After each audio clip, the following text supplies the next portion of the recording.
The following broadcast is the Football Friday Night Game of the Week on the Middle Georgia Sports Network, presented by Planners First, C.W. Williams Homes, Com South, David Reagan Ford, Brandon Outfitters, Sonic, Trey Moody Law Firm, Hamby Automotive, Larry Walker Insurance, Spillers Orthodontics, and proud parents and supporters of Westfield Athletics, Bill and Laura Amos. Now it's time for the MidGASports.net pregame show, brought to you by Brandon Outfitters. Here are your hosts, Kenny Kofer and Brett Taylor.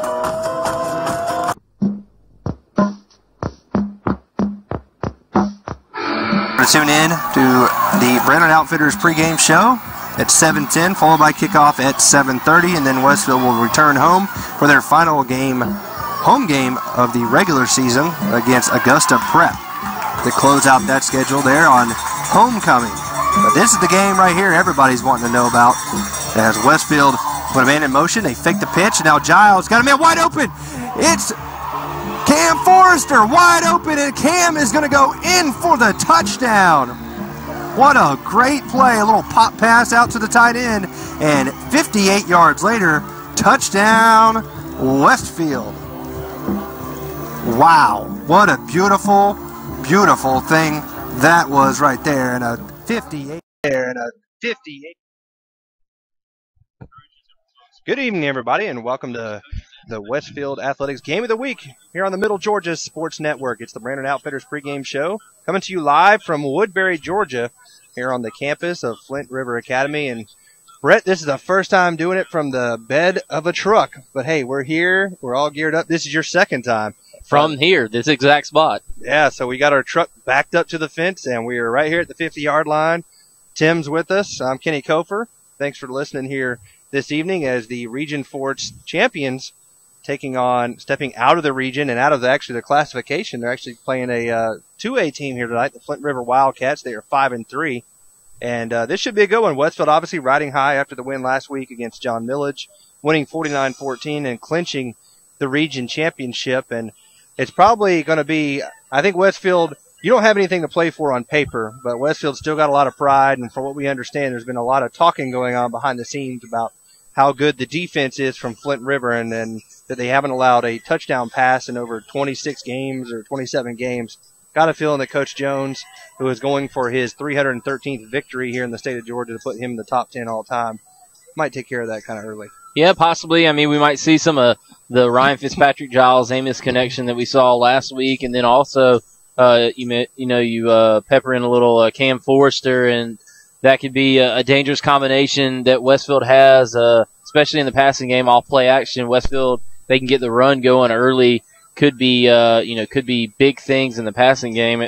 And like you said, Kenny, just to talk about it, tonight's game is about pride and about continuing to build momentum going into the playoffs. Westfield is all but locked up the one seed out of Region 4, and I tell you what, they've got an opportunity to pretty much host it out if they can continue to win the way that things seem to be shaping up around the state as far as the playoff picture goes.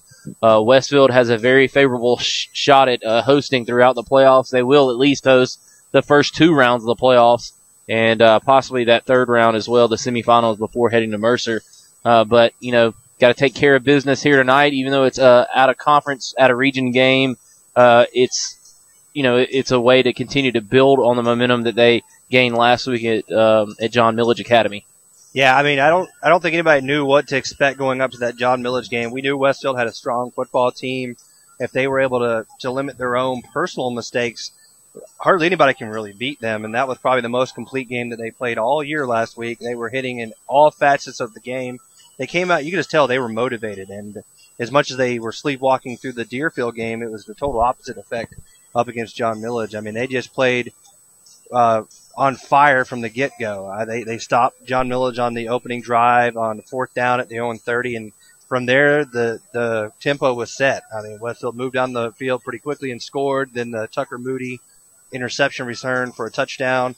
And you can't really speak enough about how well the defensive secondary has played for this Westfield team thus far. When you got Reagan Waller, who kind of moved over and stepped up after a broken arm last year, he's moved into the varsity lineup, and leads the team with 4 interceptions. He's got a touchdown return on one of the interceptions. He's also had a kickoff return for one of the for a touchdown as well. And they're just unbelievable back there in the backside of the defense. I think total now I believe you have 9 interceptions. You got 4 from Reagan, 3 from Tucker, and 2 back there from Giles. And Giles is a big hitter too. But Giles just likes to be out there on the football field doing something. And he's on all facets of the football team. He plays special teams as the punter, as well as defense and offense. And I think they might have a big game lined up for Giles here tonight, especially with a lot of the talking. And Westfield really likes to get their passing game going, especially going into playoff action, and they want to be a well-oiled machine as they get ready for playoff football. Yeah, no doubt about that. And as big of an atmosphere the game was last week at John Millage Academy, it's kind of dead here tonight. Hopefully things liven up as we're about 13 minutes away from kickoff. So, tell you what, we're on the Brandon Outfitters pregame show here, and we'll go ahead and take a quick break, and we'll be back in just a second to give you starting lineups and keys to the game here as we're over in Woodbury, Georgia, and Westfield is set to take on the Flint River Academy Wildcats here from Woodbury, and you're listening to Westfield football on the Middle Georgia Sports Network. Well, the news is out. Brandon Outfitters has taken Central Georgia by storm as one of the Mid-State's premier outfitters. Located just off I-75 in Perry, Georgia, Brandon has all of the latest gear for any hunting season or just for a nice night out on the town. They still have all of your favorite brands such as Southern Tide, Mountain Khakis, Southern Marsh, Patagonia, Costa, Orvis, and as always, a huge selection of firearms. Brandon also now features new brands such as Sims, Ray-Ban, Kavu, Chaco, Yeti, and much more. Come check them out at 106 Fairview Drive in Perry. They're sure to make your visit one to remember.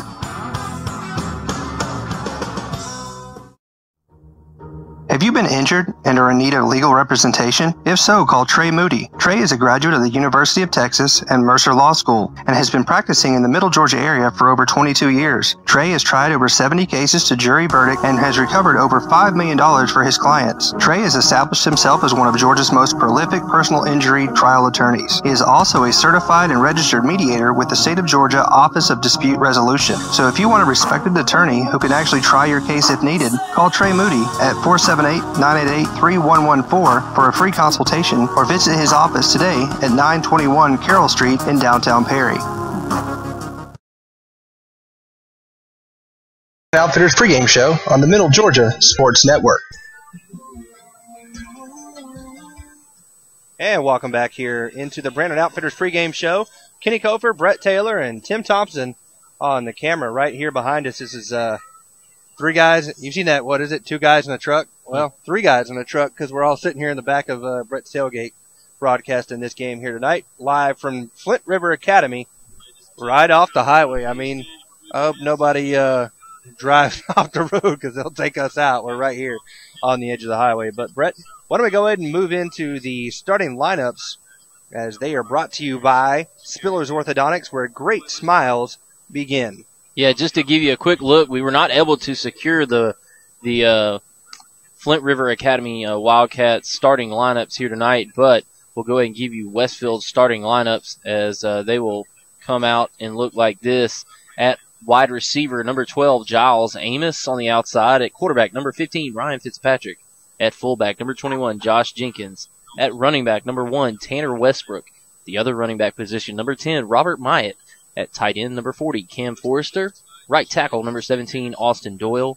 At right guard, number 51, Connor Cawthon.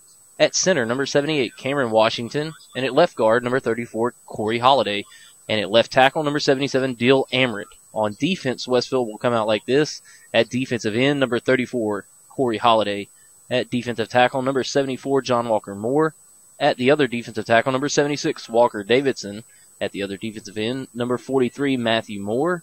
And Gavin Evanson will be at outside linebacker, and he is number 8. At the inside linebackers position, number 24, number 44, Wade Walker and Ben Murphy. The other outside linebacker will be number 51, Connor Cawthon. At the 2 cornerbacks, number 3 and number 13, Reagan Waller and Tucker Moody. And at safety, Kenny, will be Giles Amos, number 12. So those are your starting lineups, brought to you again by Spiller's Orthodontics, where great smiles begin.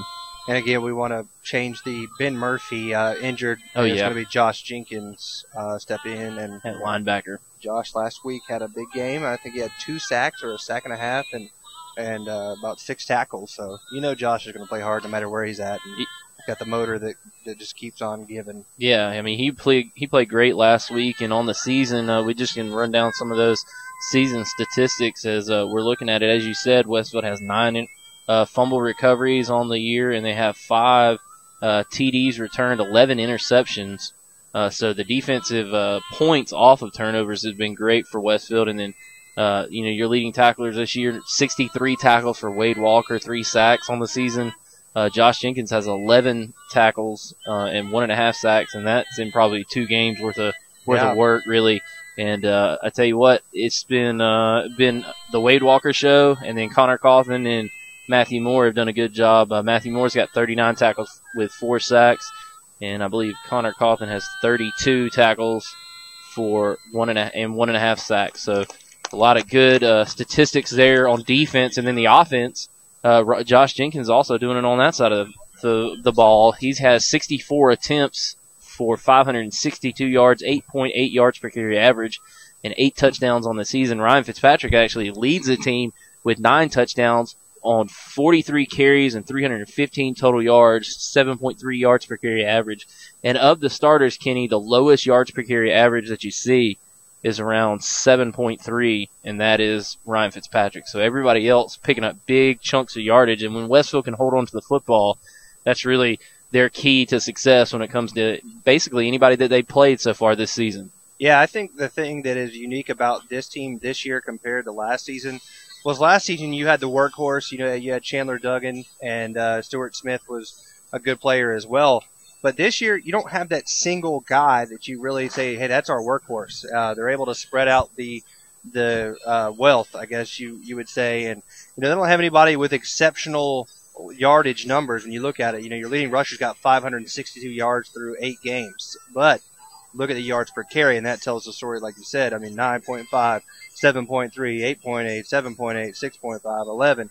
That's a lot of yards they're eating up, and they just share the wealth exceptionally well. As a team, as you show me there, they average 7.79 yards per carry compared to the opponent's 4.36. So they're just eating up chunks of grass each and every time they put the ball in the hands of one of their running backs. And, that might hurt them as far as in the season accolades at the end, individual awards and whatnot, but that's not what this team is about, not what Coach Ronnie Jones is about. And, it's evidenced by tonight, and want to thank Phil Clark for giving us the information. If Ronnie Jones were to win this game tonight, and I would say he's got a pretty good chance of doing so, that would be his 313th victory here in the state of Georgia, and that would move him into the top 10 of all-time coaches here in the state of Georgia. He had 17 wins in Alabama, but this would put him, and that's regardless of classification, that's GISA and GHSA. So a big moment for Coach Jones. Last week he had his 300th overall win at Westfield. So every week it's something new for Coach Jones and a new milestone as looks like the captains are making their way out to the field, Brett. Yeah, absolutely. And I think you see you got Tucker Moody down there. Is that number 1? Yeah, their numbers this season are kind of funky. You got Cam Forster, number 40 for Westfield, number 13 Tucker Moody, number 1 Tanner Westbrook, and number 4 Landon Easom. So he's back. Yeah, he'll be playing tonight. And then on the far side, looks like they got every senior on the team on senior night here as captains. So too many to count over on that side. But Brett, why don't we go ahead and look at the Hamby Automotive keys to the game? Yeah, let's take a look at that as Westfield. Excuse me, I'll have to grab those. Sorry, Brett will look for it here as where they're making the way out. Westfield decked out in their road white uniforms with green numerals. This time they're going with all white. Last week they busted out the gold pants to go with the white tops, but tonight they got white bottoms and white tops with the green trim and green numerals. And it looks like the actual captains, they only let 4 come out over there for Flint River. And they got number 82, Cole Harris, number 16, Lane Holcomb, as well as number 9, David Scott Chester, and number 55, Dylan Murray. So those are the captains there, and Brett's got the Hamby Automotive keys to the game. Yeah, just keep the foot on the pedal. We talked about it. Continue to do what you're doing and continue to momentum's a huge thing in football, and when we talk about keep the foot on the pedal, that's what we mean. You built some momentum, especially over the last few weeks, and you want to make sure that you continue that momentum and keep your foot on the pedal, keep the accelerator going. Defensive dominance. Westfield has been pretty dominant all season long, and they just need to continue to do that, continue to wrap up and play well there. Sticky fingers as far as just holding on to the football. Again, we talked about turnover margin, and you got to make sure that you continue to have continue to win the turnover battle, and then special teams need to be special, and they were last week with Robert Myatt booting a ton of kicks into the end zone, and then the extra points being nailed by Griffin Elmore, and just all around good play on the special teams. So that needs to continue here tonight for Westfield if they hope to get a victory and keep that ball moving. So those were the keys of the game, brought to you by Hamby Automotive. So what we'll do is we're a couple minutes away from kickoff here, so we'll go ahead and take a quick break and be back with the kickoff. You're listening to Westfield football here on the Middle Georgia Sports. Spiller's Orthodontics is where great smiles begin. Whether you're an adult or a teen, they can make you smile. Dr. Don Spillers uses state-of-the-art technology and proven orthodontic techniques to provide his patients with the quality care they deserve. He offers Invisalign, Invisalign Teen, clear, and metal braces. No referral is needed, so call 478-953-2700 to schedule your complimentary evaluation and see why your friends love visiting his office. In this moment, it doesn't matter if you save money in 15 minutes, or if your neighbor has the same insurance that you do. What matters right now is the quality of your independent insurance agent and the company that stands behind them. Auto Owners Insurance. Call Larry Walker, your local auto owner's agent, and let his team of professionals tailor an insurance program right for you and your budget. Hey, wait, that door, Jim. All right. Remember those old Western movies? You could always tell the good guys by their white hats. Well, today the styles have changed, but the hat's still white. At David Reagan Ford and Perry, we focus on being good citizens and good neighbors with straightforward deals, a firm handshake, and no hassle negotiating. Visit us on the web or stop by David Reagan Ford just off I-75, exit 136 in Perry. David Reagan Ford. You know us. We're the guys in the white hats. The following is a presentation of high school football on the Middle Georgia Sports Network.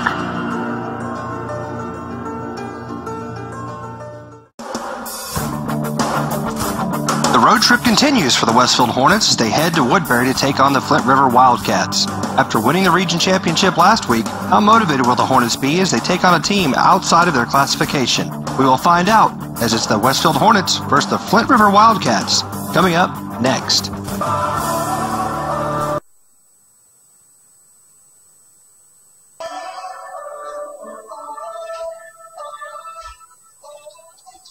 All right, we're almost set for kickoff here from Flint River Academy here on the Middle Georgia Sports Network. Kenny Kofer, Brett Taylor, and Tim Thompson live here from Flint River Academy. As Flint River won the toss, they elect to receive, and kicking away for Westfield will be Robert Myatt.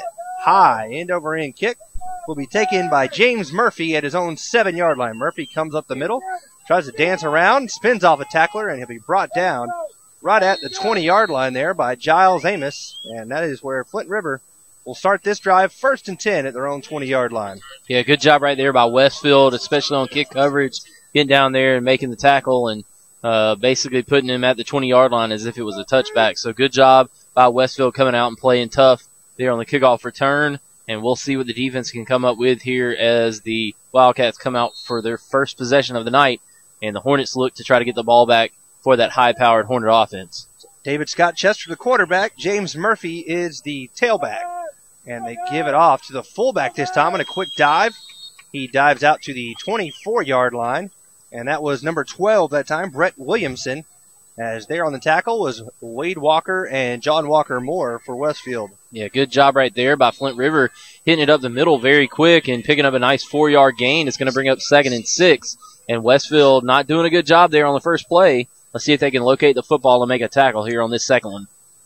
So 2nd down and 6, same play and nothing doing there. What a hit that time by John Walker Moore, who laid the hit. And Brett, I'm noticing something down there for Westfield, and that is Jacob Payne is actually starting at the defensive tackle position, and I wonder if that down there on the right knee injury could be Walker Davison. Yeah, possibly. And Westfield had a good play right there from John Walker Moore getting in the backfield and causing a loss of 1 yard, but that's a big loss on the defense. Hopefully he'll be able to return in the coming weeks.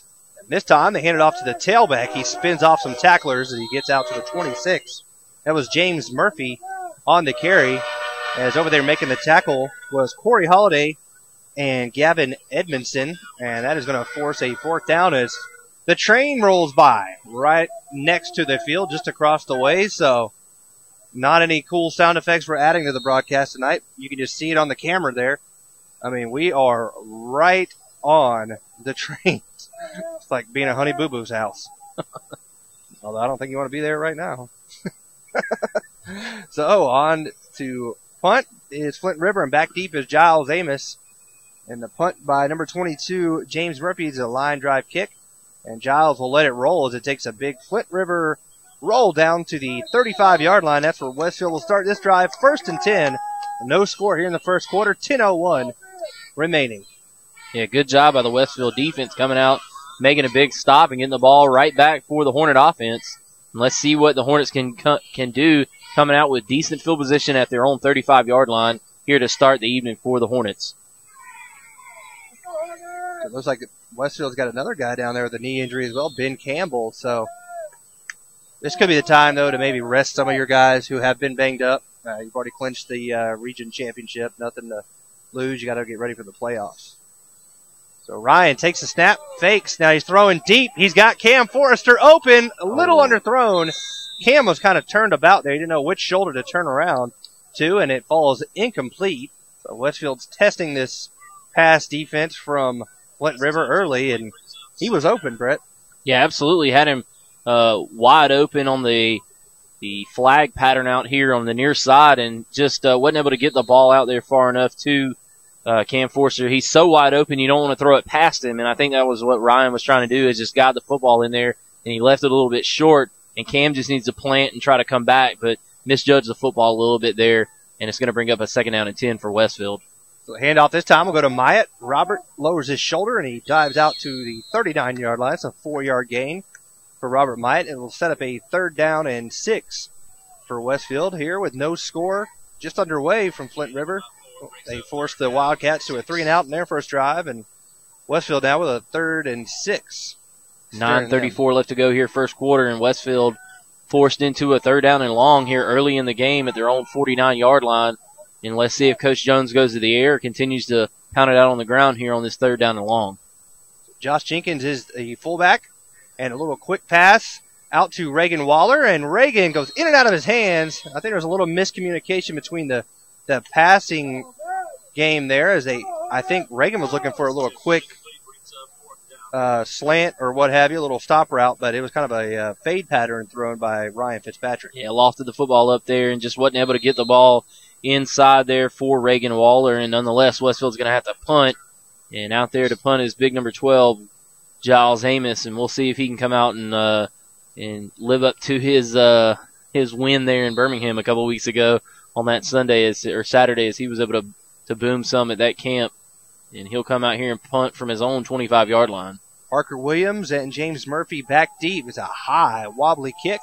It will bounce at the 33, and he touched down by Aiden Murphy at the 34-yard line, and that is where Flint River will start this drive, 1st and 10, after they force Westfield. So both teams come out on defense and force 3-and-out. So now Westfield will come back on the field defensively for the 2nd time.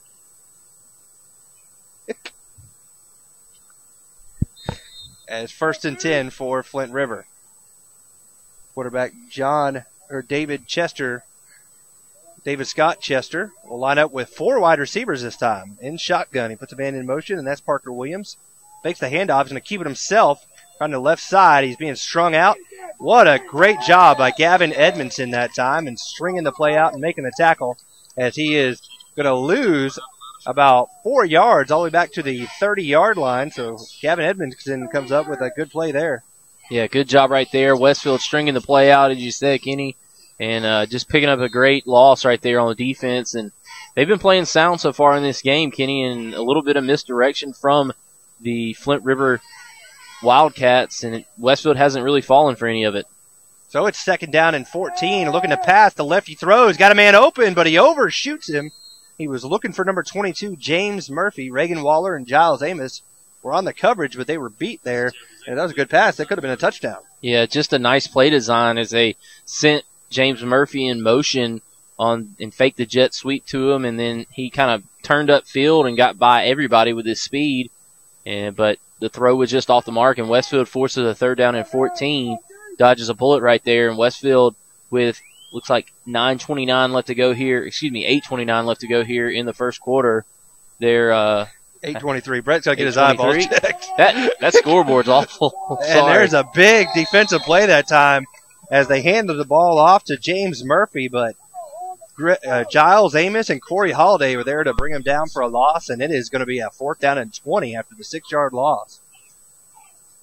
4th down and 19, excuse me. Yeah, it would help if they had all the bulbs on the scoreboard. Needless to say, don't worry, folks. Brett is not driving home. We will drive him home. He has terrible vision. Yeah, apparently. There's like 7 bulbs missing in the visitor score. So on to punt is Flint River. James Murphy and Giles Amos back deep. High, wobbly kick angled here to the near side. Takes another Flint River roll inside the 40, and it will be touchdown at the 38-yard line. So Westfield will come back out. So defensive battle here so far. 3 and out, 3 and out, and 3 and out. Yep. Definitely just feeling each other out, and Westfield's got the football back, and see if they can continue or build some success here early in this game, as it's been kind of stagnant. And that looks like it's 7:34 left to go here in the first quarter. That is correct. Okay, I'm just making sure. They're missing a couple bulbs underneath the little middle part of the 3 there. They fake the handoff to Jenkins, and it's going to be Ryan Fitzpatrick giving it up to Tanner Westbrook. And Tanner's got a first down as he gets 12 yards out to the 50-yard line for a 1st down and 10.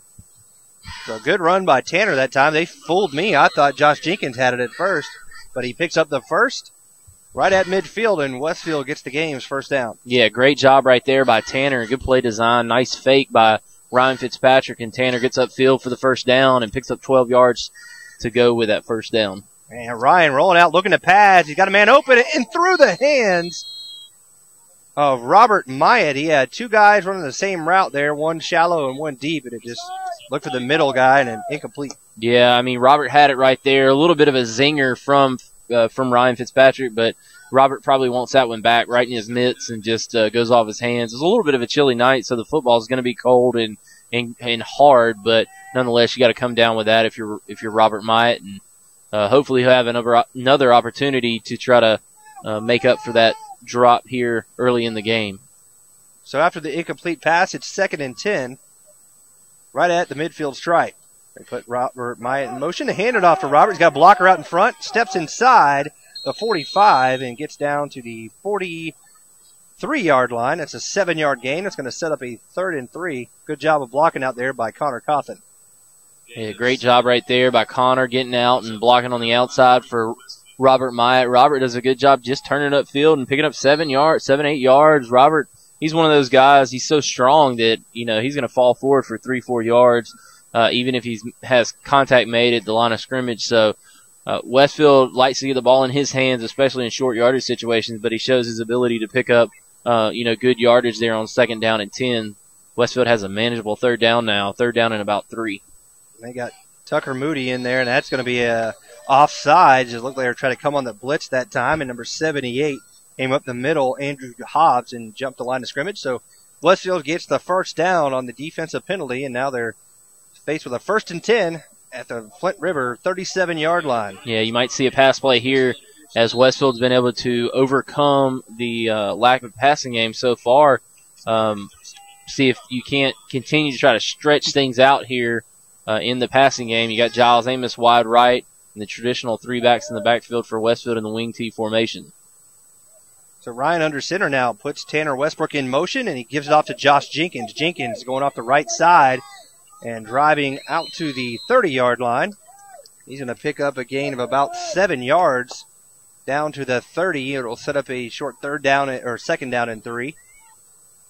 And it's getting a little chilly, Kenny. It is. It is. I'm glad I brought my jacket here, but I'm still kind of cold even with the jacket on. Got to zip it up, man. Mine is. I got my Columbia on, man, and this thing is normally like a little pizza bag or whatever, but pizza oven. Yeah. Yeah, Tim's been called a lumberjack by Brett, and now he said lumberjack ain't looking too bad. But here we go, second down and 3 at the 30-yard line. Looking to pass. He throws a little quick stop route to Giles Amos. Giles makes the catch, and he's dragging a defender down to the 22-yard line. It's enough for the first down as he picks up a gain of about 8 yards on the reception, call it 9.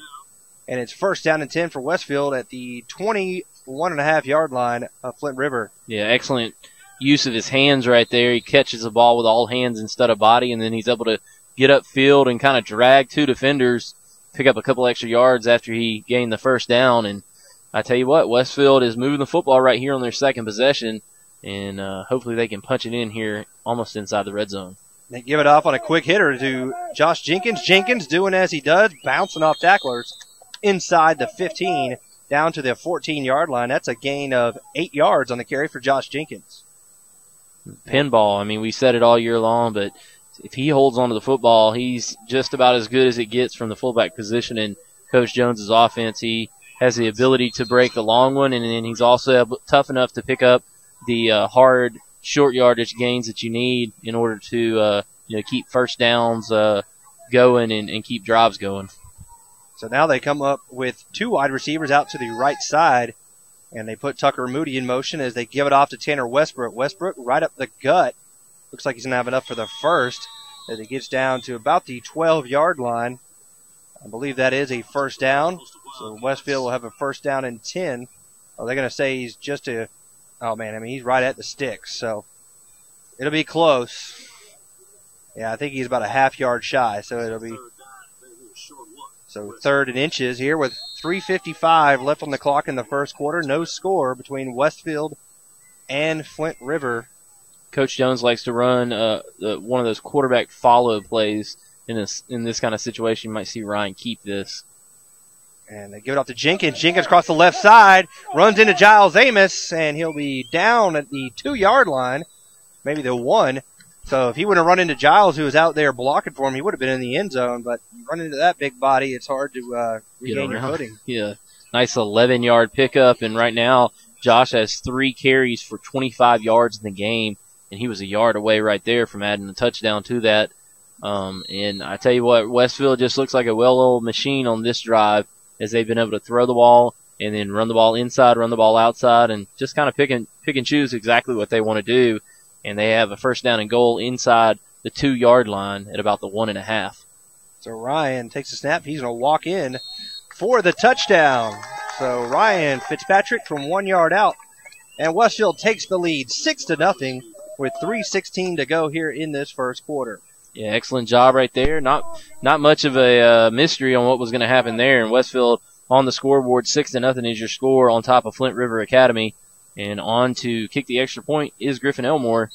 And with 3:16 left to go here in the first quarter, Ryan puts the first points on the scoreboard here for Westfield. So Griffin Elmore will be on.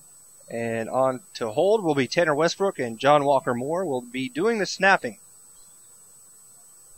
The snap, the hold, the kick is up, and it is good. So with 3:16 to go, your score, Westfield 7, Flint River nothing. Listen to Westfield football on the Middle Georgia Sports Network. Hey, wait a minute, though, Jim. All right. Remember those old Western movies? You could always tell the good guys by their white hats. Well, today the styles have changed, but the hat's still white. At David Reagan Ford and Perry, we focus on being good citizens and good neighbors with straightforward deals, a firm handshake, and no hassle negotiating.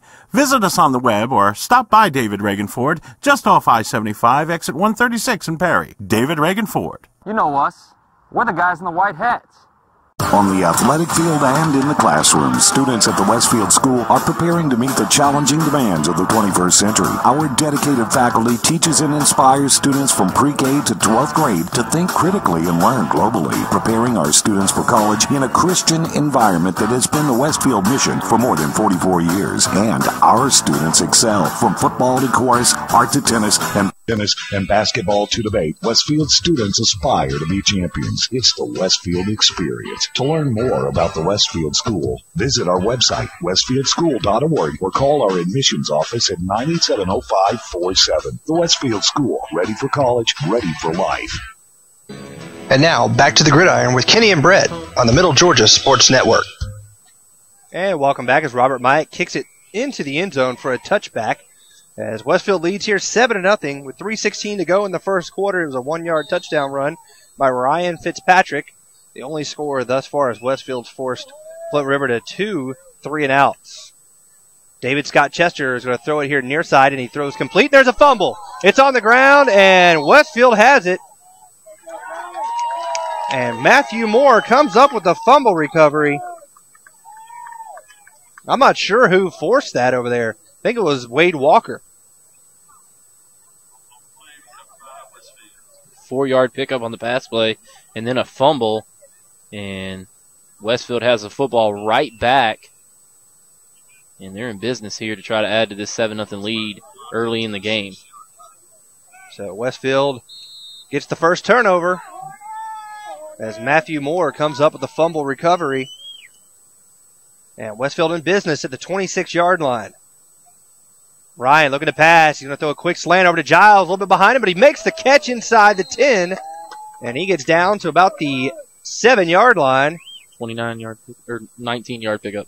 Not too shabby. There is a beautiful pitch and catch that time from Fitzpatrick to Giles Amos. Yeah, great job by Giles turning his body back to the football as it was thrown a little bit behind him, and he gets all the way down to about the 7-yard line.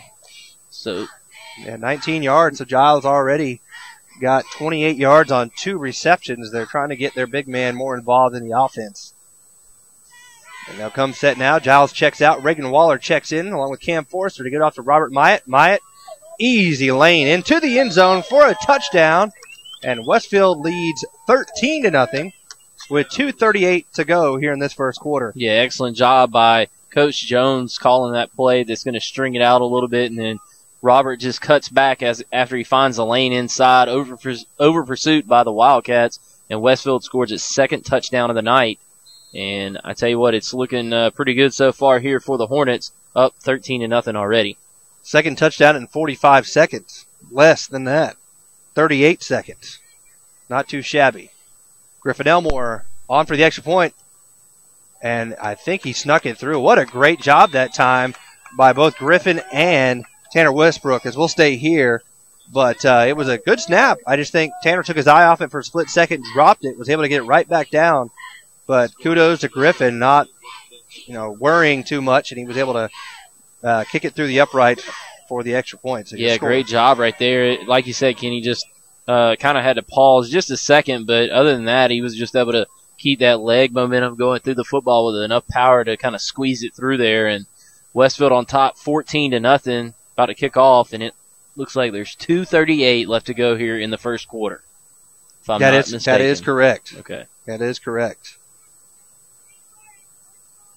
As we got some other football games going on around the state. I think it looks like last night, Westside Macon defeated Spencer 44-20. Try to get you some other ones from around the way as Myatt booms one into the end zone for another touchback. So Westfield has that secret weapon in Robert Myatt as he always tries to get the team to start at the 20. Thus far, he's accomplished his job. See if we can get some other scores for you that are of interest. We know that Warner Robins playing at home, I believe, against Lakeside Evans. Big game is next week as Houston will play against Northside for all intents and purposes, the region championship. So, yeah, just one quick game of note so far is 7-6, Tift area over Southland. And the handoff this time will go to number 22, James Murphy. And Murphy is brought down by Walker Davidson and Wade Walker. And actually, so that erases that myth of Walker Davidson. He's out there playing. Not sure the reason for not getting a start here this evening, but Jacob Payne has played a heck of a game or heck of a season thus far as well. So he was due to get some playing time. Yeah, absolutely. And I haven't seen any more GISA scores come across so far. So you said Brookwood's winning 7-6? No. Tift area is beating Southland Academy. The reason that's a big game is because Westfield, in that region, the winner of that game is probably going to be the 4 seed going in Region 3, I believe. So they're going to quarterback keeper this time. He's got some speed as he gets out to the 35-yard line.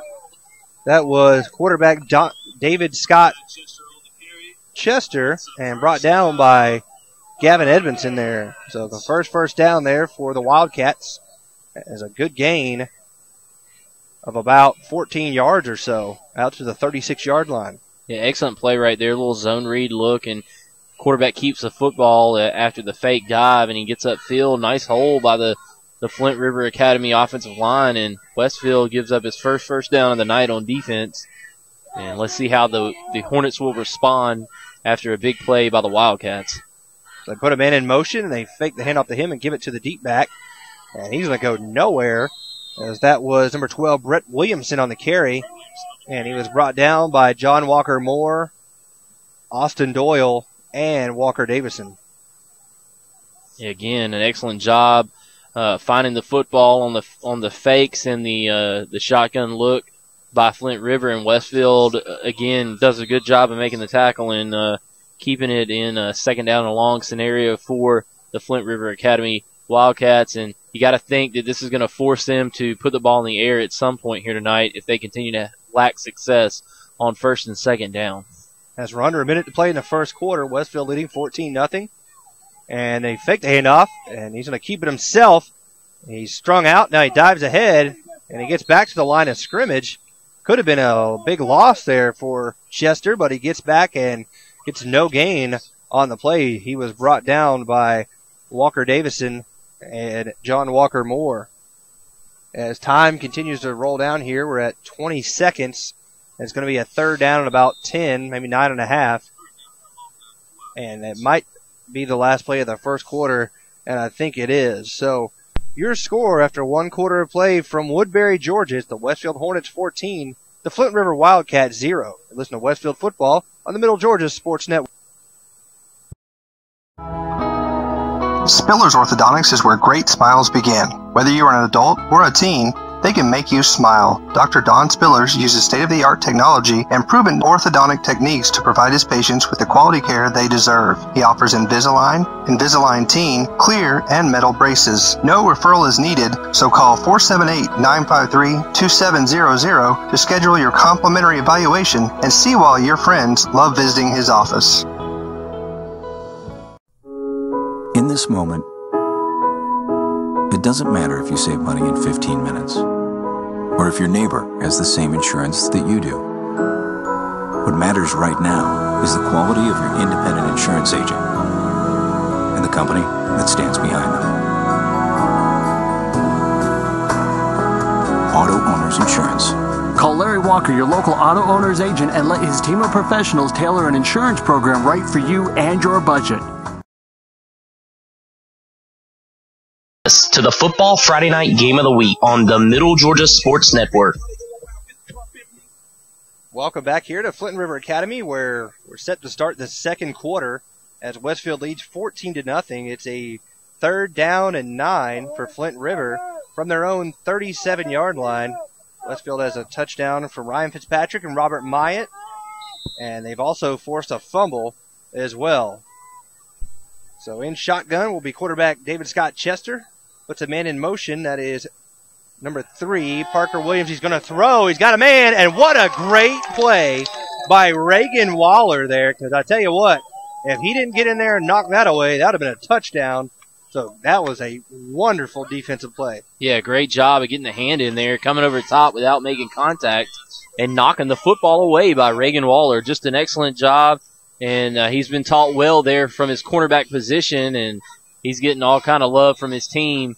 And it's going to bring up a punting situation with 4th down and 9 for the Flint River Academy Wildcats. And just a quick scoring update, as it looks like Brookwood's on top late in the first quarter, 7-0 on top of Alwood.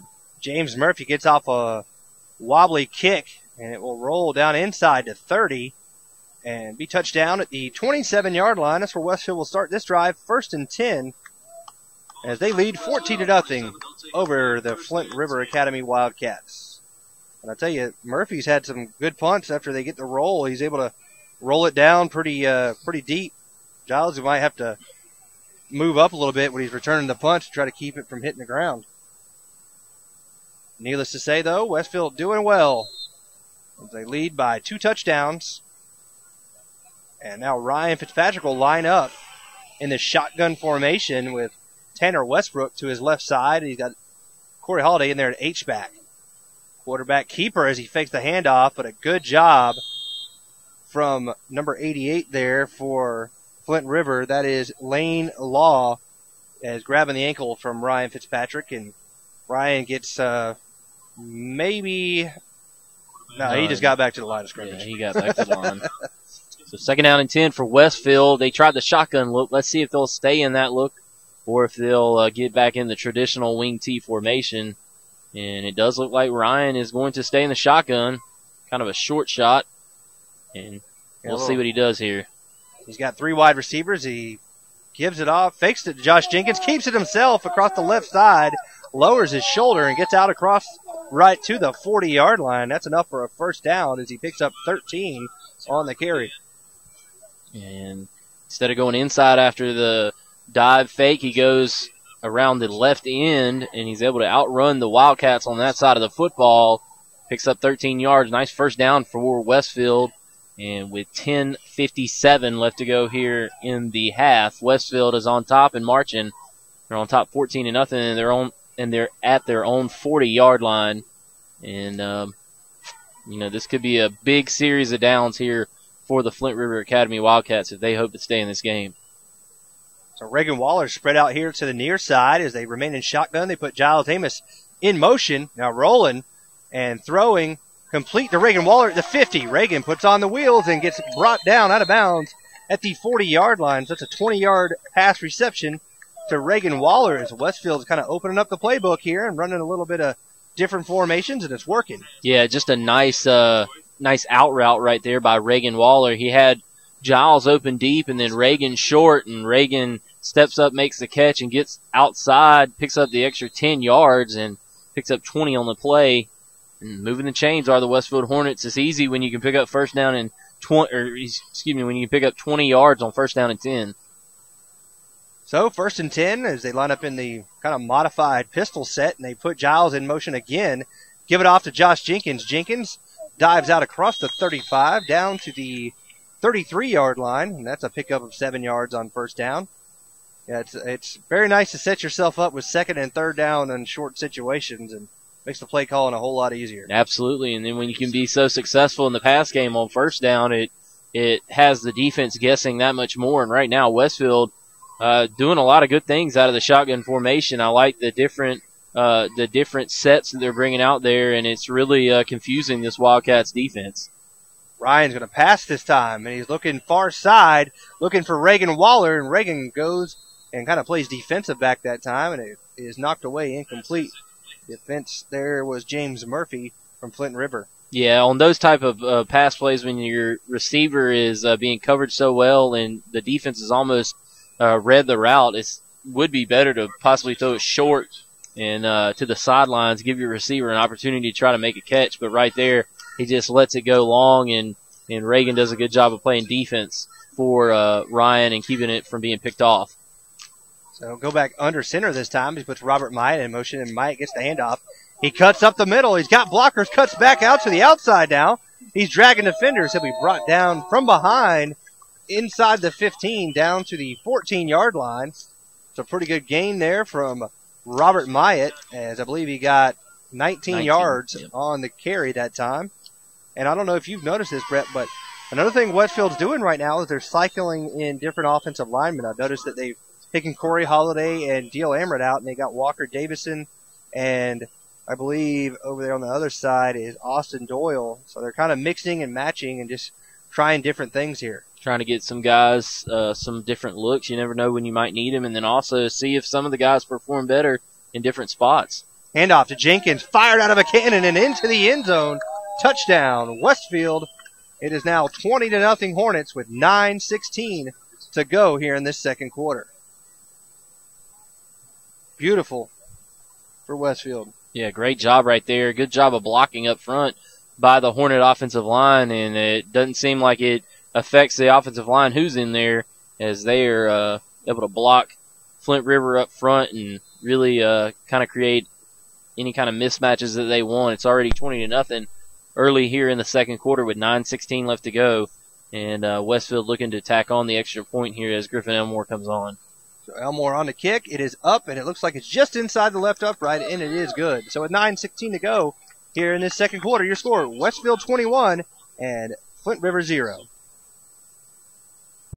Man, these boneless chicken wings are great. Yeah, I know, and I finally found myself a wingman. You're going to use the wing as your wingman? Yeah, for the ladies. How is that going to help you at all? It's going to make me irresistible. All right, yeah, going to give you that certain je ne sais quoi. Je ne sais what? Jenna. Did she mention me by name, or was it just kind of like, was she just talking in general? I said je ne sais quoi. I know, but what did she say? Be a wingman with new all-white meat boneless chicken wings in 3 flavors, and save room for creamy cheesecake bites. This is how you Sonic. Have you been injured and are in need of legal representation? If so, call Trey Moody. Trey is a graduate of the University of Texas and Mercer Law School and has been practicing in the Middle Georgia area for over 22 years. Trey has tried over 70 cases to jury verdict and has recovered over $5 million for his clients. Trey has established himself as one of Georgia's most prolific personal injury trial attorneys. He is also a certified and registered mediator with the State of Georgia Office of Dispute Resolution. So if you want a respected attorney who can actually try your case if needed, call Trey Moody at 478-988-3114 for a free consultation or visit his office today at 921 Carroll Street in downtown Perry. And now, back to the gridiron with Kenny and Brett on the Middle Georgia Sports Network. And the kickoff was taken by James Murphy, and he gets out to the 23-yard line, and that is where Flint River will start this drive. 1st and 10 from their own 23 as they trail Westfield here 21-0 with 9:10 to go in this second quarter. And in the first, Brookwood and Valwood now tied 7-7 in that game, in that key game in Region 3. And Chester throws a quick pass out to the far side. It is complete as a flag flies in from all the way at the back judge that time. It was a loss of about 4 yards, but we'll have to await the flag here. I don't know if they had maybe an illegal man downfield or what the penalty might be. Shouldn't be. They threw the ball behind the line of scrimmage. Sideline infraction.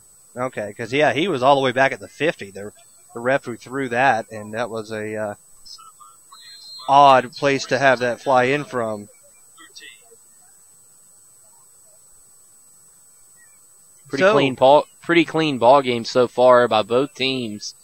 And Westfield has just had the better end of it as far as scoring here early in the game. Chester puts the man in motion, and he's going to fake the handoff, keep it himself, and he's not going to have anywhere to go as Westfield was there to make the stop, and it was Connor Cawthon along with Walker Davison there on the stop. So 3rd down and 13 after a great defensive play up the middle right there by the Hornet defense. And I tell you what, the Hornets are swarming here tonight on those plays inside, doing an excellent job of getting upfield, finding the football on these misdirection plays. And, if the Hornets continue to play defense as they play tonight, they're going to be hard to beat here coming up in the playoffs as we get into November. 8:05 left here before the half. It is 21-0 Westfield, and they'll line up with 3 wide receivers looking to pass. Chester, he's going to fire out of the backfield now. He's going to keep it, and he'll get out to about the 29. Josh Jenkins and Giles Amos there on the tackle as he is going to be short of the line to gain by about 3 yards. So 10-yard pickup there, and it's going to be 4th and 3. And you got to wonder if they're going to go for it here as they trail by 3 touchdowns. You wouldn't think, but you never know. Yeah, inside your own 30, kind of hard to go for it, but maybe they're just going to roll the dice and say, hey, if we don't get this, we can't give the football back to them because we can't stop them. Brett Williamson is the lone deep back here. As Tim's saying in the back of our ear, hard count here, trying to draw Westfield off. And I put a man in motion. That's Murphy. It looks like that might be what they're trying to do. But you can't even hear him trying to make it even an attempt. And that will be timeout called right before the snap. Why don't we go ahead and stay here, Brett? But it is, they were trying to get us to jump, trying to get Westfield to jump there, and they would not bite. So most likely they'll be coming out the punt here on 4th and 4 from their own 30-yard line. Westfield leading 21-0 after a first quarter touchdown with 3:16 to go there in the first quarter. Ryan Fitzpatrick scored from 1 yard out, gave Westfield the 7-0 lead. Then they forced a fumble. It was recovered by Matthew Moore, and then Robert Myatt scored from 7 yards out to make it 14-0, and that's where we stood at the end of the first quarter. And then to start the second quarter, we had Josh Jenkins take a 13-yard run into the end zone, and extra point added by Griffin Elmore. That's where we stand here, 21-0 right now from Flint River Academy here in Woodbury, Georgia. And I don't watch Walking Dead, but apparently this is on the show, the town of residence for the governor of Walking Dead. Apparently. I don't know. I thought you watched it. No, I used to watch. I think I watched the first season and then maybe a little bit in the second. But I know they do the filming. It's not too far from here. It's like maybe 35 minutes in Sonoya of the actual town that they call Woodbury on the game. As you hear Tim turning into a zombie behind us. Sounds like a trumpet. It looks like they're going to come back out here and go for it. They're shifting guys in motion and 4 wide receiver sets. They fake the pass. He's going to keep it and go nowhere. What a great shoestring tackle that was by Matthew Moore to make the tackle and stop them on 4th down. A turnover on downs gives Westfield great field position at the Flint River 31-yard line. Yeah, just not a very smart play call. We've seen a lot of people against Westfield try to roll the dice in games and come up with nothing to show for it. And right there, just another example. Now you give Westfield the ball at the 31-yard line after only a yard gain on that 4th down and 3, and Westfield is going to have a short field yet again to work with and a chance to go up 4 scores here with about 7:06 left to go here in the second quarter. Jerry's Hart stepped in the game. He'll get the pitch here to the near side. He's got speed. He stiff arms. He's brought down on a shoestring tackle there by Parker Williams, but not before he gets down to the 15-yard line. That's a 16-yard pickup on 1st down for Westfield. Yeah, excellent job by Jarius, kind of picking his way through the right end of the field here on the near side and just continuing to fight upfield for extra yardage. It almost looked like he was going to break it, but got a shoestring tackle that prevented him from going in for his first touchdown of the season. But nevertheless, a nice 16-yard pickup, and Westfield is in business inside the red zone down at the Wildcat 15. They put Robert Myatt in motion, and they hand the ball off quickly to Josh Jenkins. Look like a little horse collar there as they track him down. But he's inside the 15 down to about the 11. So that's a 4-yard gain on 1st down. It brings up 2nd and 6. And, Jerry's Hart kind of, what they say, Bambi on skates or something like that. He looks a little unsure out there, but I tell you what, when he gets that full head of steam going forward, you do not want to be in his way because he is not backing down from contact, and he will lower his shoulder to bring you down. Yeah, that and the fact that he has a lot of speed as well.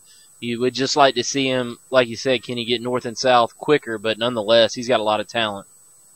And they bring in Tucker Moody now, and they give it off inside to Robert Myatt, and a good defensive play there from Flint River as number 88, again, Lane Law, was in there to force that play for no gain at the 11. So Westfield now 3rd and 6 from the Flint River 11-yard line with 5:45 to go before halftime. Yeah, you might see the big guy on the outside get a look here on a fade pattern or maybe some sort of rollout pass here to the near side. As you're on the far hash on the Flint River sidelines, you'd have more room to work with if you're rolling out here to the near side and maybe catch the big guy, Giles Amos, on the back side of the end zone, or maybe Cam Forster coming out to the opposite side that you roll. We'll see what they do here as it's a high pass and a quarterback keeper. Ryan's going to go up the middle, and Ryan's going to walk in for the touchdown Hornets. What do I know? So with 5:13 to go here in the second quarter, Ryan Fitzpatrick scores from 11 yards out, and Westfield builds on that lead. It's now 27-0. Yeah, great job right there. A good play call. I like that. That's a nice look, as it looked like everybody's thinking that Ryan's going to have to throw it to try to pick up pick up the touchdown, and he goes ahead and keeps it himself on the nice quarterback draw, and now Griffin Elmore is on to tack on the extra point. So Elmore kicks it, and it is good. So with 5:13 to go before the half, it is 28-0 Westfield. Listen to Westfield football on the Middle Georgia Sports Network. Go free times 3 this summer with ComSouth. Upgrade to any gold or higher value package and get the first month free, get free activation, and ComSouth will make the installation free too. Plus, as an added bonus, upgrade to high def and receive HD TV, you guessed it, free for 3 months. That's a whole lot of free for great telephone, wireless, state-of-the-art cable TV, and high-speed digital internet. Visit ComSouth.net for more details or stop by any of our convenient locations in Cochran, Hawkinsville, Perry, and Fort Valley. Well, the news is out. Brandon Outfitters has taken Central Georgia by storm as one of the Mid-State's premier outfitters. Located just off I-75 in Perry, Georgia, Brandon has all of the latest gear for any hunting season or just for a nice night out on the town. They still have all of your favorite brands such as Southern Tide, Mountain Khakis, Southern Marsh, Patagonia, Costa, Orvis, and as always, a huge selection of firearms. Brandon also now features new brands such as Sims, Ray-Ban, Kavu, Chaco, Yeti, and much more. Come check them out at 106 Fairview Drive in Perry. They're sure to make your visit one to remember. Welcome back into the Hornet's Nest to the Football Friday Night Game of the Week on the Middle Georgia Sports Network. And welcome back, and all I got to do is say thank you for Robert Myatt because he allows our commercials to be played through the entirety by kicking it through the end zone there. So you missed a touchback. We apologize, but it is 28-0 Westfield as the handoff goes to the fullback. He busts through the line, but a good job by Corey Holliday to bring him down as that was Brett Williamson there for the 5-yard gain. And that could have been a big play there if not for Corey Holliday to bring him down. Yeah, excellent job being able to drag him down from behind and only allow him to pick up 5 yards. And good first down play right there by the Wildcats.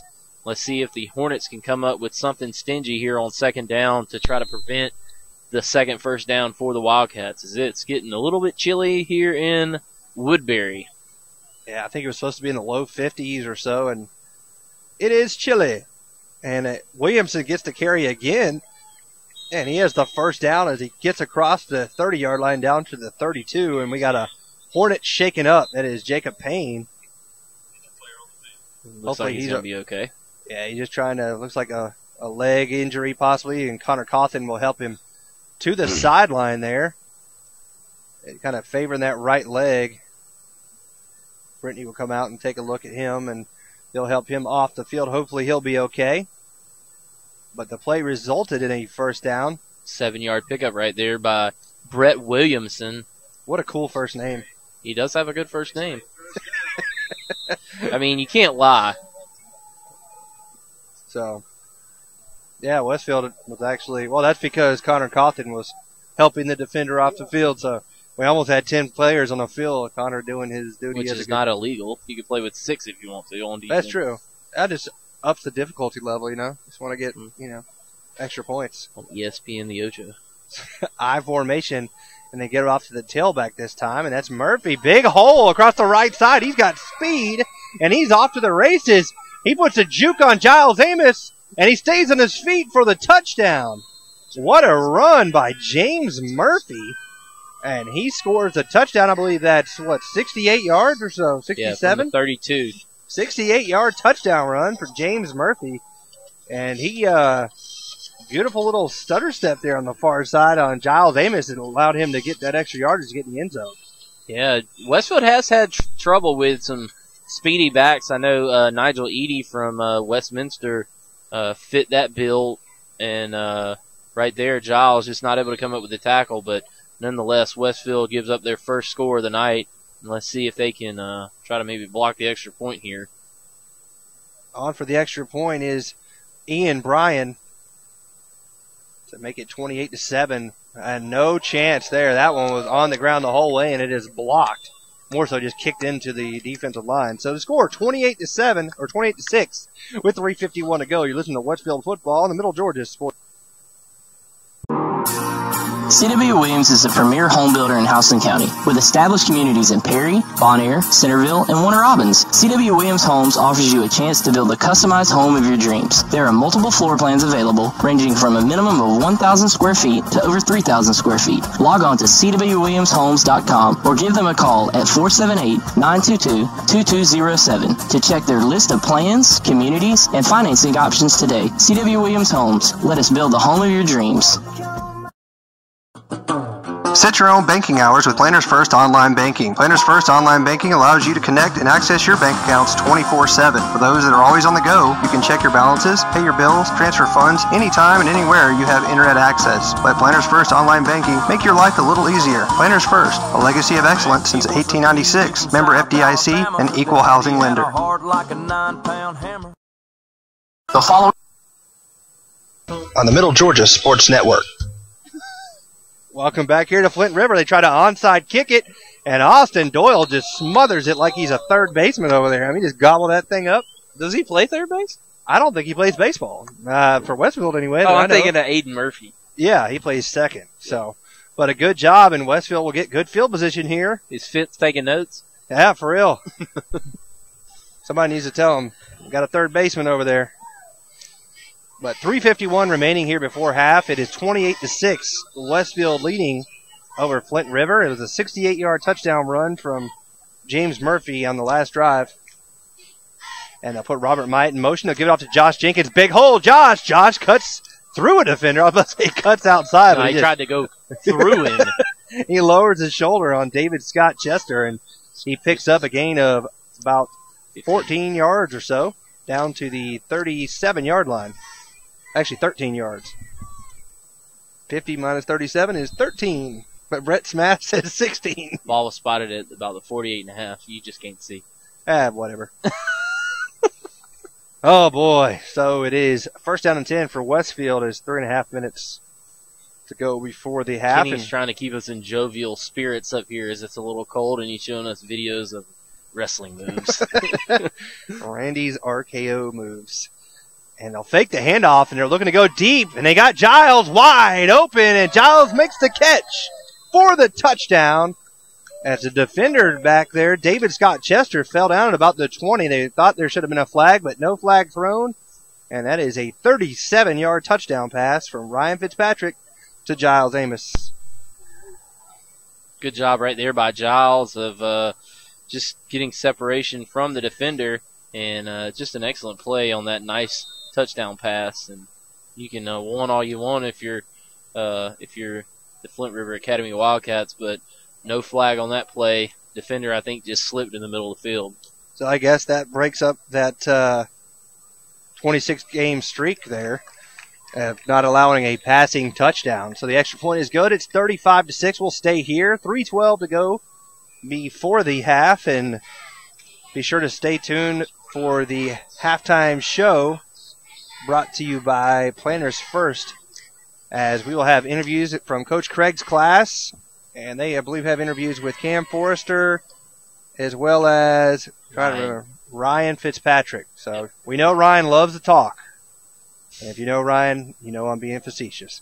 We love you, Ryan, but he is not a talker. A man of few words. That's good, though. It's a good leader. Yep. Show it on the field instead of showing it with instead of trying to talk it, he walks it. There you go. So it is another Westfield touchdown, and Robert Myatt on to kick it away for Westfield, who leads 35-6. Pretty much over the last 4 to 5 games, your final score is generally going to be somewhere in the 49-14 or 55 range, but they have allowed 14 points, I believe, in 4 consecutive games. Myatt boots it deep into the end zone for a touchback. As your score, wow. I'll tell you what, that referee on the far side has the best job of throwing that flag that I've ever seen. I mean, he throws that thing almost as high as the lights. I thought it was a bird. I mean, that thing was thrown so high, I was going to make a fair catch. Higher than high. So one of the coaches there from Let's see. Flint River walked over, picked it up, and took it back. So that is another sideline warning. Yeah, so that should be. That's the second. Off, yeah. So that should mark them back half the distance to the goal, I would think, right? So that put it at the 10-yard line. Yeah. It should be. Like you said, personal foul, 15-yard penalty. But since it's inside the 20, you can't mark off 15. Like you said, half the distance to the goal. So it was a personal foul on sportsmanlike conduct, but I believe it's called on sportsmanlike because it's the second sideline. Yeah. But so it's still a sideline interference. Yeah, we're on the same page. There we go. David Scott Chester hands the ball off to Williamson, the fullback. He is stacked up and brought down for no gain. Westfield solved that play, it seems. Yeah, Connor Cawthon and Walker Davidson in there, along with Matthew Moore. 2:55 left to go here in the second quarter. Westfield on top, 35-6, as your Region 4 AAA champions are in action here tonight against the Flint River Academy Wildcats. Kenny will be trick-or-treating next week for the first half at least, as we'll be back at home with the Augusta Prep team coming in, as that handoff is to Williamson again, I believe, and he picks up a gain of 4 on the play. And Davidson and Wade Walker there on that tackle. And Walker Davidson, for not starting, he's got 6 tackles so far here in this first half. And I hear the train making its way back down the tracks here. And I imagine we'll be seeing that. The train coming. Got a little Johnny Cash going, huh? Anyways, so we'll be back at the Hornets' Nest next week, as I believe the Augusta Prep team they're the Cavaliers. And looking to pass, he throws high, and it is incomplete. A good defensive play there from Tanner Westbrook, as Chester was looking for Lane Law. And yeah, that was Westfield played some good defense there. We talked about him in the pregame show there, brought to you by Brandon Outfitters, about how the defensive backs do such a great job, and he did that right there. Good job right there. Tanner, like I said, he read it the whole way, and good job.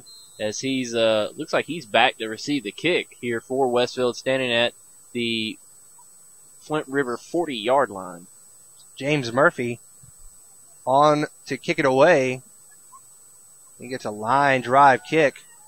Taking a big-time Flint River bounce. James Murphy he doesn't kick it like a rugby-style kicker, but he gets the result of a rugby-style kicker. That works out to be a 50-yard punt. That's not too shabby. So Westfield will start this drive, 1st and 10 at their own 40-yard line with 1:43 to go before halftime, leading 35-6, and it looks like the starters are all going to remain in the game. Jarius Hart, though, will stay in there at the wingback position to go along with Robert Myatt. I think Westfield's trying to get Tanner a little break off offense and try to get him back in the swing on defense a little bit. It's nice to have that luxury when you got a number of athletes who can stay in there. Actually, Tanner's out there. And the handoff is a quick one to Josh Jenkins. Big hole.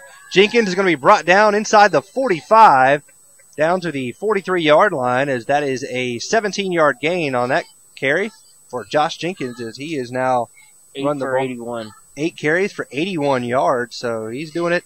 A little over 8 yards of carry. 56 of that. I do. It's amazing. It's like you have a stat program built. I know. Got to thank Tim and myself, actually, for working on this.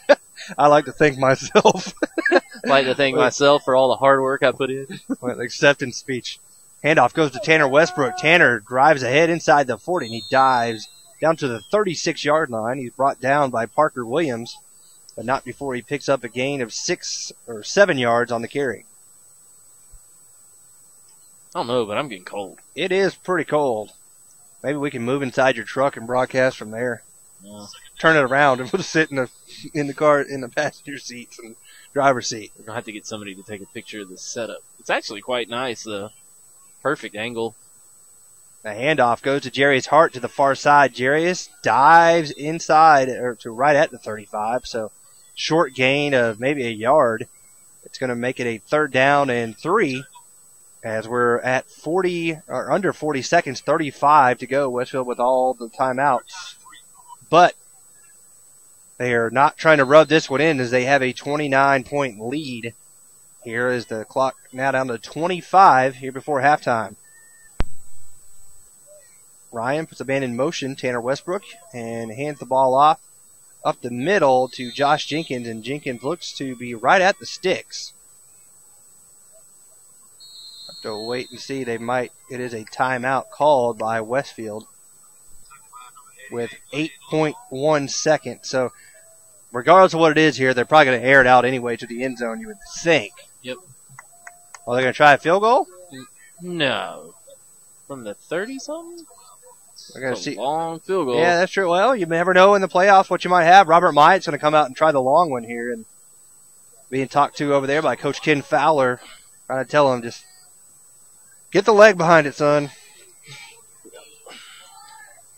Of course, you kick more with your hands than you do with your legs. Yes, Chris Collinsworth would probably agree with that. What a moron. I'm sorry, I listened to the Sunday Night Football game, and he literally said during the broadcast, as a wide receiver, you catch more with your legs than anything.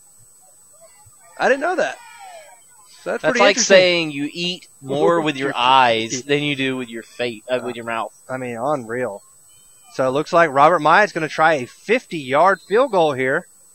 He's right in the center of the field. We know Robert's got a leg on him.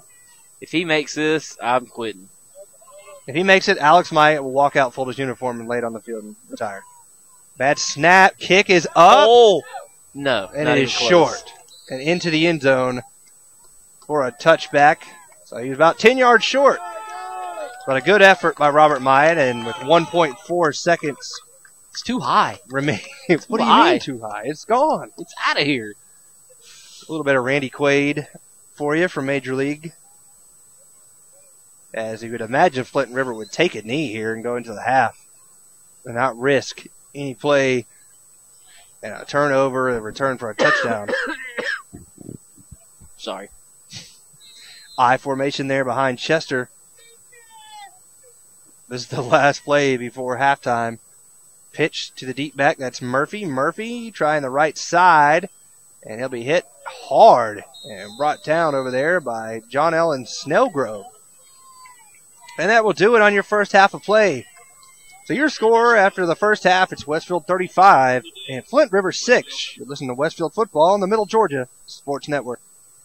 Go free ×3 this summer with ComSouth. Upgrade to any gold or higher value package and get the first month free, get free activation, and ComSouth will make the installation free too. Plus, as an added bonus, upgrade to high def and receive HD TV, you guessed it, free for 3 months. That's a whole lot of free for great telephone, wireless, state-of-the-art cable TV, and high-speed digital internet. Visit ComSouth.net for more details or stop by any of our convenient locations in Cochran, Hawkinsville, Perry, and Fort Valley. Have you been injured and are in need of legal representation? If so, call Trey Moody. Trey is a graduate of the University of Texas and Mercer Law School and has been practicing in the Middle Georgia area for over 22 years. Trey has tried over 70 cases to jury verdict and has recovered over $5 million for his clients. Trey has established himself as one of Georgia's most prolific personal injury trial attorneys. He is also a certified and registered mediator with the State of Georgia Office of Dispute Resolution. So if you want a respected attorney who can actually try your case if needed, call Trey Moody at 478-988-3114 for a free consultation or visit his office today at 921 Carroll Street in downtown Perry. Hey, wait, that door, Jim. All right. Remember those old Western movies? You could always tell the good guys by their white hats. Well, today the styles have changed, but the hat's still white. At David Reagan Ford and Perry, we focus on being good citizens and good neighbors with straightforward deals, a firm handshake, and no hassle negotiating. Visit us on the web or stop by David Reagan Ford just off I-75, exit 136 in Perry. David Reagan Ford. You know us. We're the guys in the white hats. Now back to Kenny and Brett with the Middle Georgia Sports Network's halftime show, presented by Planners First. Our varsity Hornet football player. Cam, how's the season look this year? It's looking really good. We're 3-0 so far. Yeah, we heard you guys were state champs. How was playing on the Mercer field different from playing at your home stands? Well, it was turf instead of grass, so it felt a little bit different when you hit the ground. We heard that the Macon schools aren't in our region this year. How's that different? They were pretty tough playing them, but now that they're gone, it gives us a little bit of easier schedule, but we do have to play some tougher teams also. How long have you been playing football? Since I was probably in 2nd or 3rd grade. And what position do you play? I'm a tight end. That's good. Any other positions? On defense, I play defensive end. And what number are you? 40. 40. Does that have any significance in your life? That's just what I got as a freshman, and I have it on basketball too, so that's just what I stuck with. Do you have an NFL football player that you look up to? Probably Calvin Johnson, because he's a really good receiver. How has the coaching staff affected how you play? The coaches have helped me get better playing at tight end, because I never really knew exactly how to block, and they really helped me through that. That's good. Do you plan on continuing football in college? I doubt it, but there is a slight chance I might. Well, that's good. What college do you want to go to? Probably UGA. UGA, that's good. Your favorite school subject? Math. Math. Do you have any other extracurricular activities that you're involved with? Just mainly football and basketball, and that's about it. Yeah. Who's your football coach? Coach Jones. And how has he been your inspiration and affected how you play? He's a great coach, and he's funny, a good sense of humor, but he's also tough on us. Make sure we're doing things right, and he helps us win. That's good. How much have you guys practiced this year? We practiced a lot, had a week of 2-a-days, and then we practiced all through the hot summer. So. Well, that's good. You guys started off the season playing against Southland, and then after that, Bellwood. Was it difficult? It was a little bit, but Southland got a lot better since last year, and then Bellwood has won 25 games in a row until we beat them. Well, that's good. Do you have any football superstitions that you believe in? I always wear my long sleeve white Under Armour. And what's your routine on a regular game day? I just stay chill throughout the day and do whatever the coaches tell me. Yeah. Well, you can. That's all the time we have. Thanks for having me.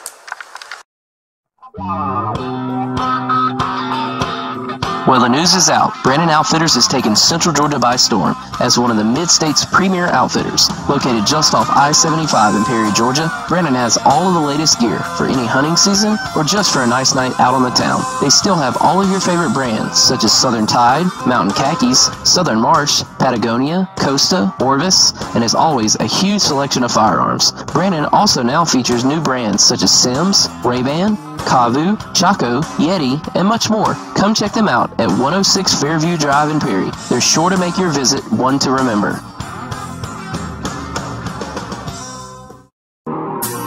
C.W. Williams is the premier home builder in Houston County, with established communities in Perry, Bonaire, Centerville, and Warner Robins. C.W. Williams Homes offers you a chance to build a customized home of your dreams. There are multiple floor plans available, ranging from a minimum of 1,000 square feet to over 3,000 square feet. Log on to cwwilliamshomes.com or give them a call at 478-922-2207 to check their list of plans, communities, and financing options today. C.W. Williams Homes. Let us build the home of your dreams.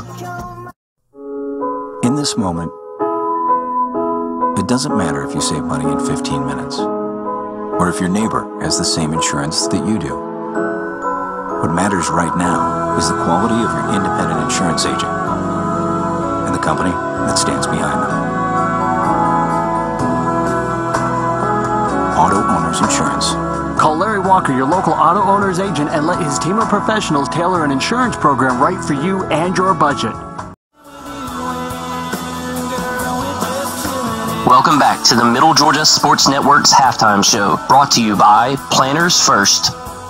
This is Ruben Patel here from the multimedia journalism team with our Westfield varsity football player Ryan Fitzpatrick. So Ryan, how's the season looking this year? It's going pretty good. We're 7-1 right now, and we got one more region game left. We got 2 games, and senior night's going to be not this Friday but next Friday, so hopefully we can get these last 2 wins and finish the season strong going into the playoffs. What position do you play? I play quarterback. I played quarterback my whole life, really, going into my first year of football when I was in 3rd grade all the way till now. So that's awesome. So what number are you? I am number 15. And does that hold any significance in your life? Well, I usually am number 7. That's what I was growing up. But when I got into high school, my friend Giles was he was always number 15, and he decided they had a jersey that was number 15, and it was a medium size, and I wasn't that big back my freshman year, and Giles was a little bigger than me because he was really tall and stuff. So that jersey didn't fit him, so I got number 15, and I just stuck with it my whole high school, and he's kind of mad at me for that. But that's awesome. What coach influences the most? Who do you work with the most? I probably work with Coach Jones the most, and maybe Coach Farmer, but probably Coach Jones the most, just working me at quarterback and memorizing all the plays and stuff. That's awesome. What intrigues you about playing football? I like being a leader on the team. Quarterback, you got to be vocal and be a leader, and I like scoring touchdowns and winning, and I don't know. That's awesome. Do you have any role models that you look up to? Role models? My dad is a role model. In baseball, I played baseball. He caught in baseball. I catch in baseball. He played quarterback in high school. I played quarterback, so I guess I look up to him. That's awesome. What is your favorite NFL team?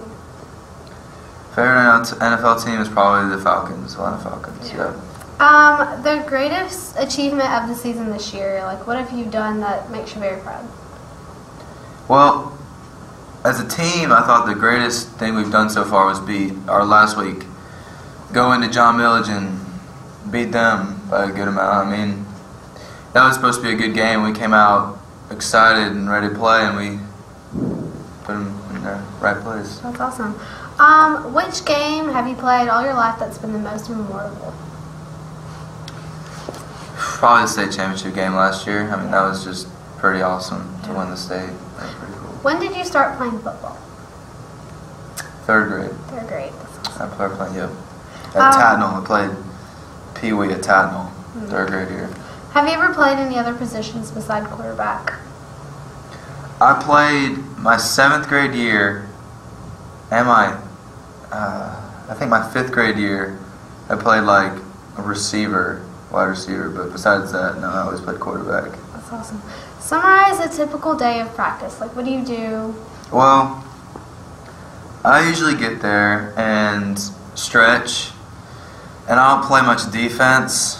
I don't know why. I wish I would, but I don't. So I usually kind of take it easy on defense. I'll run some plays, work on throwing the ball while they're doing defense, and I'll try to learn the steps for cornerbacks, but besides that, nothing. We usually do defense first, and then when it gets to offense, we start going over plays and going over pass routes and stuff like that, and then we'll go and work on all the plays we have in our playbook and just try to engrave those into our head because we got to run those right in order to win. So it's true. What college do you want to go to? Right now, I'm not quite sure yet, but Georgia Southern looks nice. I visited Kennesaw State over the summer. That looks nice. Someone around here, somewhere around Georgia. Do you plan on playing for football? Playing college for football?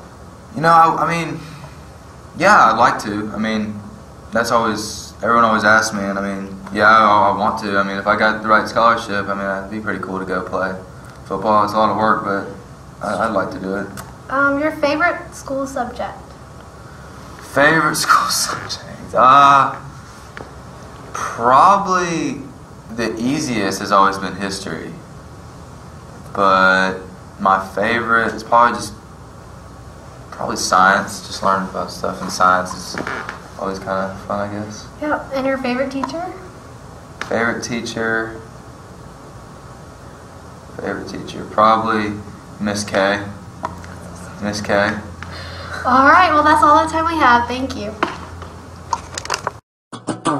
Set your own banking hours with Planners First Online Banking. Planners First Online Banking allows you to connect and access your bank accounts 24/7. For those that are always on the go, you can check your balances, pay your bills, transfer funds anytime and anywhere you have internet access. Let Planners First Online Banking make your life a little easier. Planners First, a legacy of excellence since 1896. Member FDIC and equal housing lender.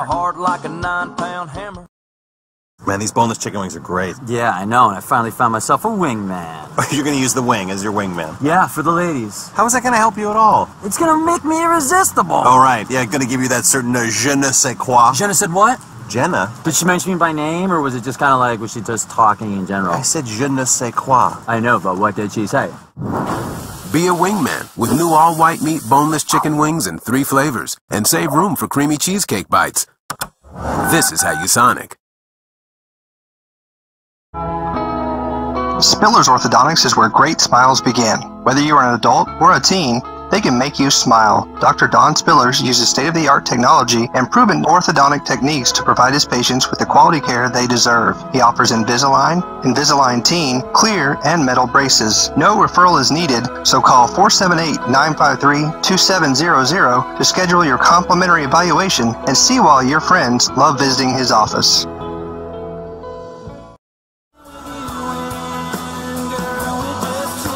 Welcome back to the Middle Georgia Sports Network's halftime show, brought to you by Planners First.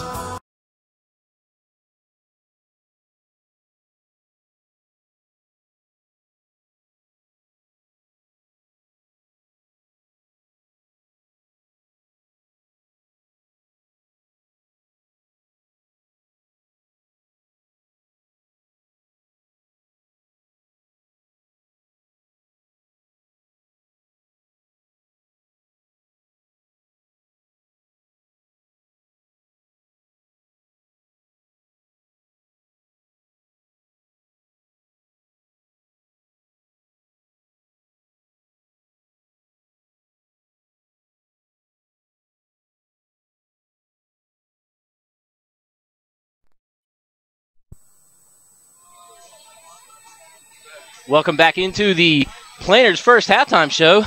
I'm Brett Taylor. Alongside me, Kenny Kofer, as we're a little out of breath. Trying to climb back up into the truck here for you guys.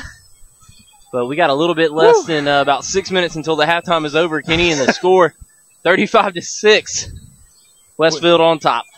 We had to go all the way to the other side of the field to use the facilities and get back over here the quickest we could. So it is 35-6, Westfield on top of Flint River Academy, and it got that way for Westfield with a first quarter touchdown run from Ryan Fitzpatrick with 3:16 to go from 1 yard out to make it 7-0.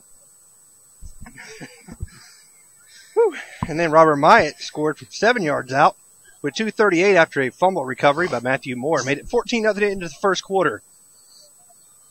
Second quarter, 9:16 to go. Josh Jenkins scored from 13 yards out. Westfield then added another one. Ryan Fitzpatrick, 11-yard TD run. And it was 28-0. And then a 68-yard run from Flint River.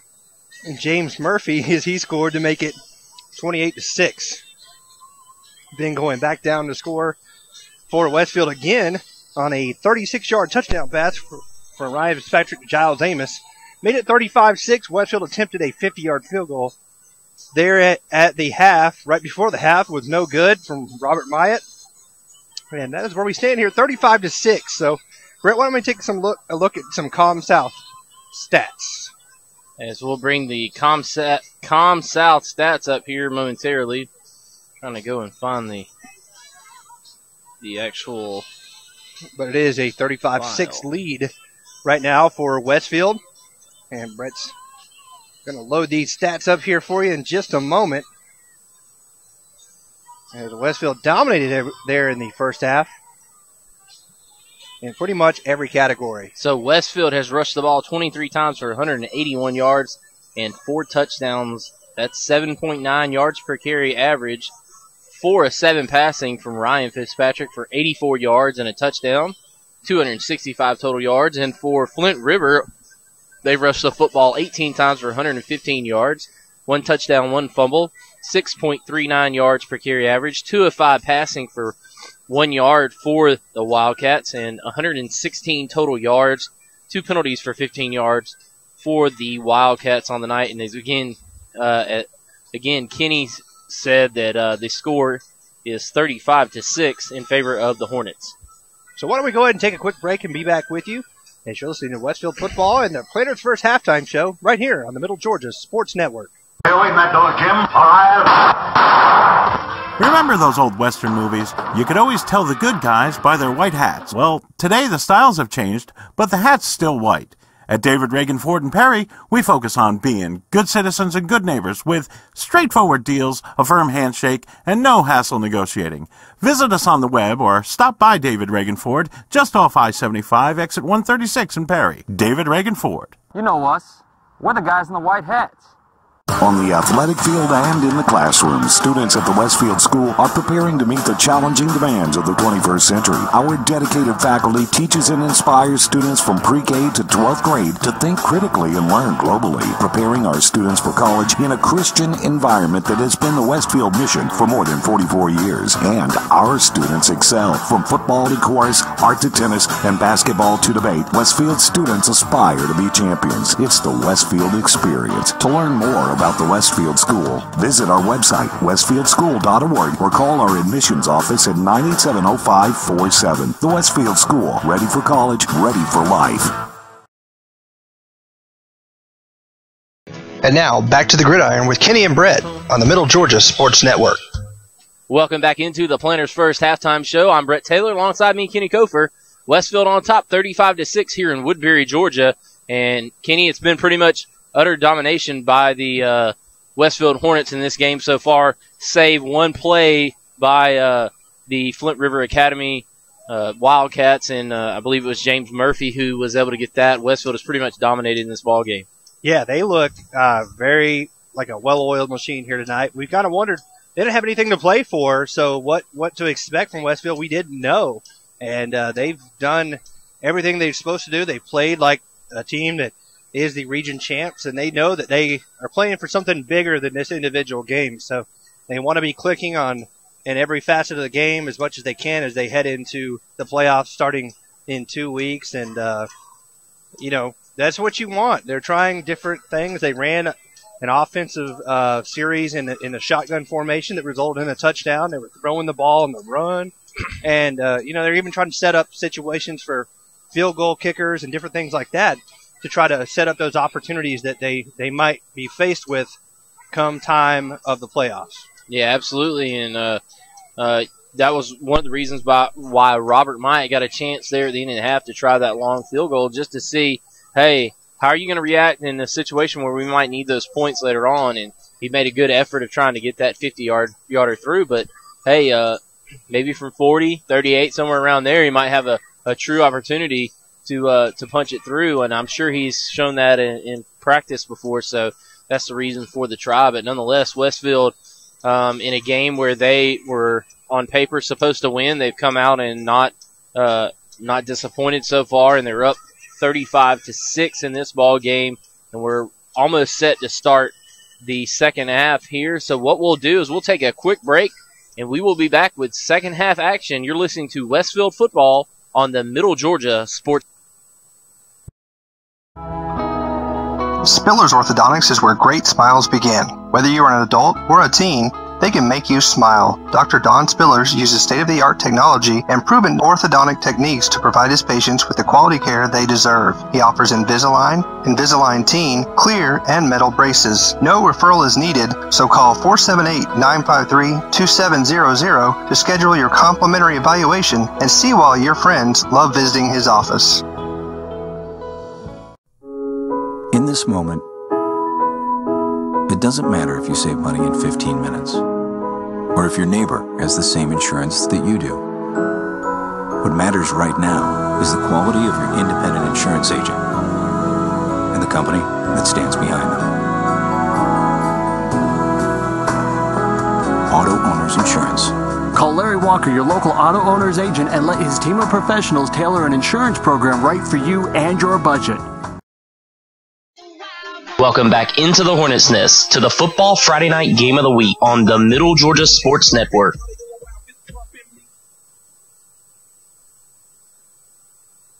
Welcome back into the to the Westfield Football Friday Night Game of the Week, and Westfield is on top 35-6. We're not at the Hornets' Nest here tonight. We're actually in Woodbury, Georgia, in the Wildcats' Den is what they call it here.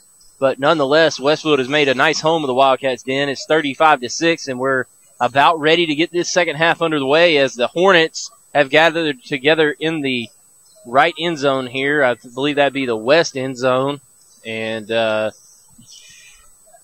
right now, we're just awaiting the second half kickoff here as we're about set and ready to go as Westfield is on top, and they should be receiving the kick here as the guys are gathered together for a prayer. And as you can see on the score, it's 35-6. Westfield is on top, and we hope that folks viewing at home that have not been able to make the trip up here are enjoying the broadcast, and we apologize again for not getting back in time at halftime. It was a long trot over there to the facilities on the Flint River side, and it took us a while to get over there and back. So we are ready to go here in the second half as the Westfield Hornets come onto the field, and so it should be an interesting half of football to see maybe some of the youngsters come out here for Westfield and see what they can do here in this second half as Westfield has taken control of this football game, and they look to improve their record to 8-1 here. Finish off this, and again, Kenny said Coach Jones would move into the top 10 of coaches here in the state of Georgia as far as wins go, and that is a great accomplishment as he won last week, and I believe that was his 200th victory at Westfield, and this will be as far as the state of Georgia, I want to say it was the 313th in the 313th win, as Kenny's pointing at me and blaming me for something, I'm sure. But nonetheless, we're getting ready here for the second half as the kickoff's about ready to be made, and both teams are out and ready to go as it looks like back deep to receive is going to be Tanner Westbrook and Reagan Waller standing at about their own 20-yard line. All right, so about to get started here with the second half. Westfield leading 35-6, and on the kick, as Brett said, is Ian Bryan. Looks like he's lining up for a little bit of an onside kick, and he will. And look at Walker Davison comes up with it, and there goes Big Walker, and he's going to get down inside the 20, down to the 19. Wow. Man, I tell you, big man rumbling and stumbling all the way down inside the 20. He gets a, 31-yard kickoff return on an onside kick? Yeah, that was a great play right there, and almost took it the distance. Ran out of steam at about the 17-yard line, as you said, but nonetheless, Westfield set up with great field position inside the 20-yard line. You're going to have a chance to go in and add to this lead. So Westfield set up inside the 20 in the red zone. Not a bad way to start, just 2 seconds. I think the clock might have got started just a little late. I don't think Walker Davison can run 30-something yards in 2 seconds. Yep, he beats Deion Sanders. Robert Mine in motion. Handoff goes Josh Jenkins. Big hole. Josh down to the 6-yard line. It's a good gain there of 12 yards on first down. It's a first and goal for Westfield at the Flint River 6. Yeah, great job right there. Good blocking up front, and Josh Jenkins finishes off the rest of that. 35-6 your score, and Westfield knocking on the door yet again inside the 10-yard line down to the 6, and we'll see if the Hornets can punch it in here from the 6-yard line early here in the second half. So Ryan under center now. He has Josh in at the fullback position. He's going to hand it off to Robert Myatt. Robert steps back, steps in for the touchdown, and Westfield adds to the lead, 41-6, with 11.5 to go here in the third quarter. Yeah, great job right there by Robert, being patient, finding his lane, and he kind of bumped it outside around the left tackle there for Westfield and was able to find the end zone, and a good job for 6 yards out. Nice touchdown run right there by Robert Myatt, and it pushes the lead to 41-6. So on for the extra point is Griffin Elmore, as Westfield has built their lead. Just took him 30 seconds to do it here in this second half.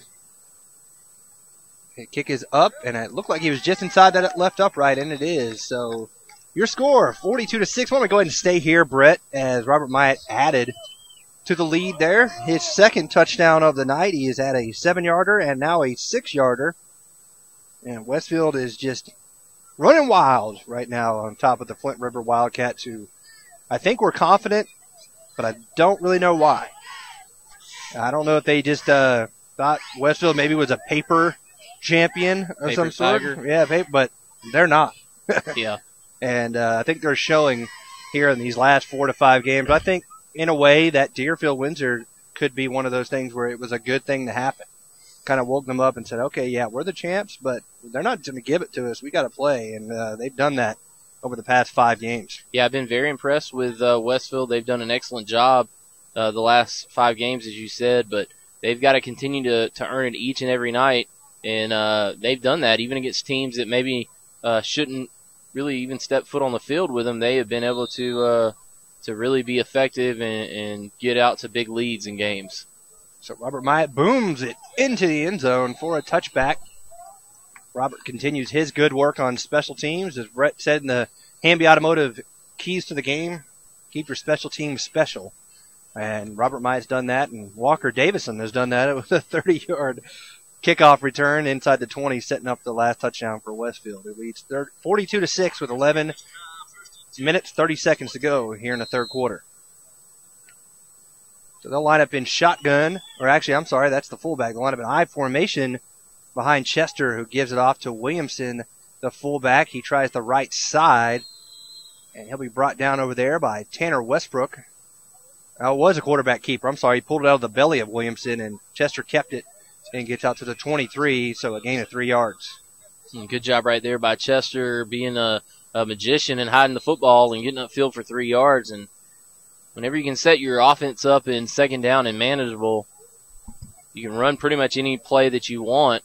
And problem with Flint River, they have been behind the down and distance all night. And the handoff this time will go to Murphy. Murphy's wrapped up in the backfield by Gavin Edmondson, getting there and making the tackle. Good defensive play by Gavin. He's got 4 tackles here tonight for the Westfield Hornets, and he's up there with the leaders in tackles. Walker Davison's got 6. John Walker Moore with 4. Wade Walker with 4, and now Gavin Edmondson also with 4. And we will fix his name on the stat sheet before we load it. I think we always forget the extra D, but we'll fix it. I messed it up, and then it's precipitated on down ever since the beginning. So 3rd down and 9 now at the 21-yard line. Rolling to the right side now is Chester. He's throwing, and a great catch over there on the far side. Good hands by number 3, Parker Williams, and you can't do anything about that. That was great coverage by Reagan Waller, but all hands falling out of bounds. Parker Williams with a great catch.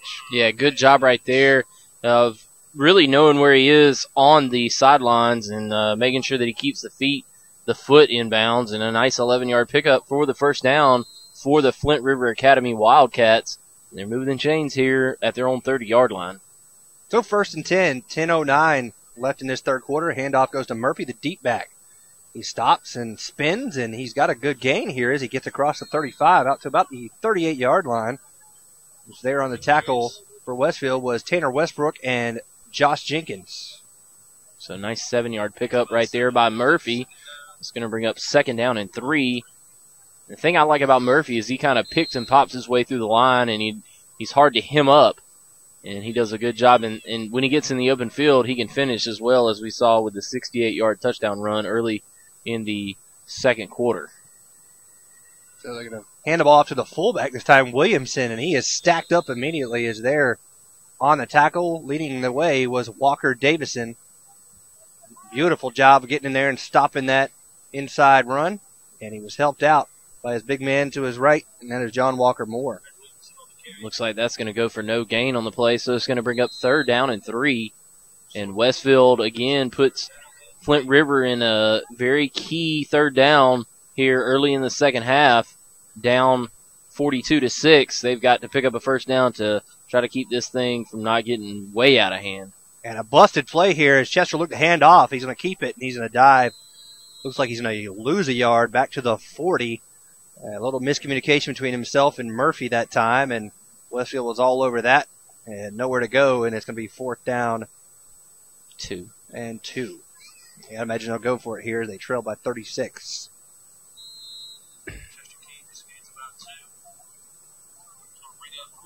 So 4th and 2 for the Wildcats here as they trail, as I said, by 36 points with 8:20 to go in this third quarter. Now line up, and a quarterback keeper trying right at the gut, and he's not going to get it. No, not anywhere close. I mean, he had no movement whatsoever, and I'm surprised you run. That is the strong point of this Westfield defense, is right up the gut. Walker Davison in there again. He's now got 9 tackles on the game. He was helped out by Wade Walker and John Walker. Looks like Moore. they might have given it to him. He Really? spotted the football, and then he moved it forward. I don't even think he still got it, to be honest with you. I think you've got to get – it's hard to see with the sticks because they're kind of hidden behind the Westfield bench here. But it looked like, from what I'm looking at now, I had to get to the 41, and he's not – maybe a half yard short. Let's see the Tim Thompson camera work here. Can you get tight, Tim? He's answering the challenge. We'll see. Sorry for the little bit of static here. I'm not sure what's going on. Look, Tim's got it tight. He is short, I believe. He is. All right, so Westfield forces the turnover on downs. They get a 1st and 10 now at the Flint River 40-yard line. And the first team offense will remain in the ballgame.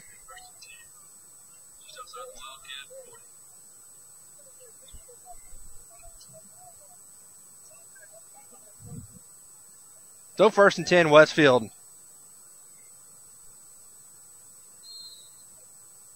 And Landon Easton's going to come in the ball game now, and they'll line him up over at right tackle.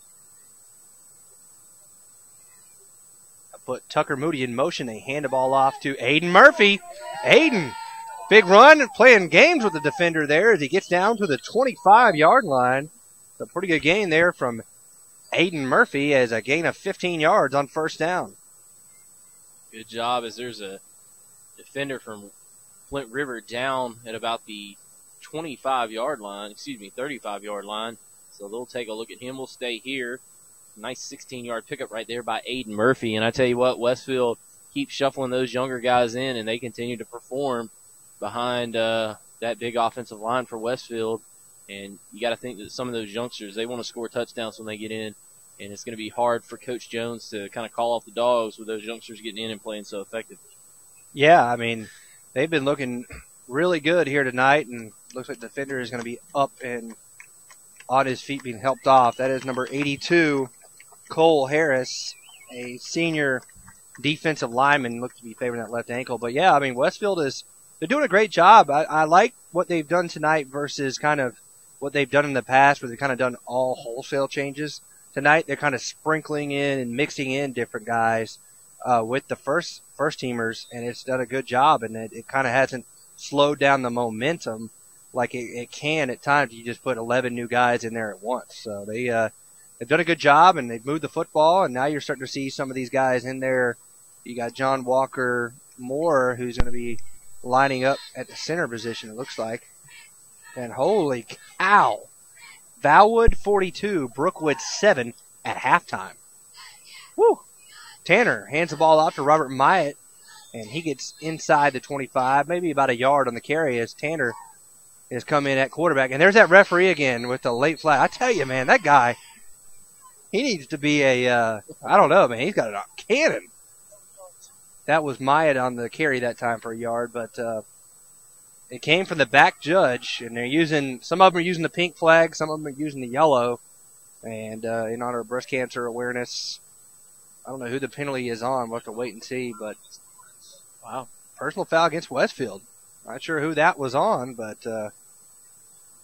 that's going to push Westfield back 15 yards, back to the 39-yard line. Not sure what that was about exactly, but it was well after the play, so that'll push them back. And looks like actually at center is going to be Austin Doyle. He's got John Allen Snellgrove to his right, Blake Green to his left, Walker Davison over at the right tackle, and John Walker Moore at the left. And the handoff, it's a busted play. Tanner's going to keep it himself, and Tanner's going to turn a busted play into about a 10-yard gain.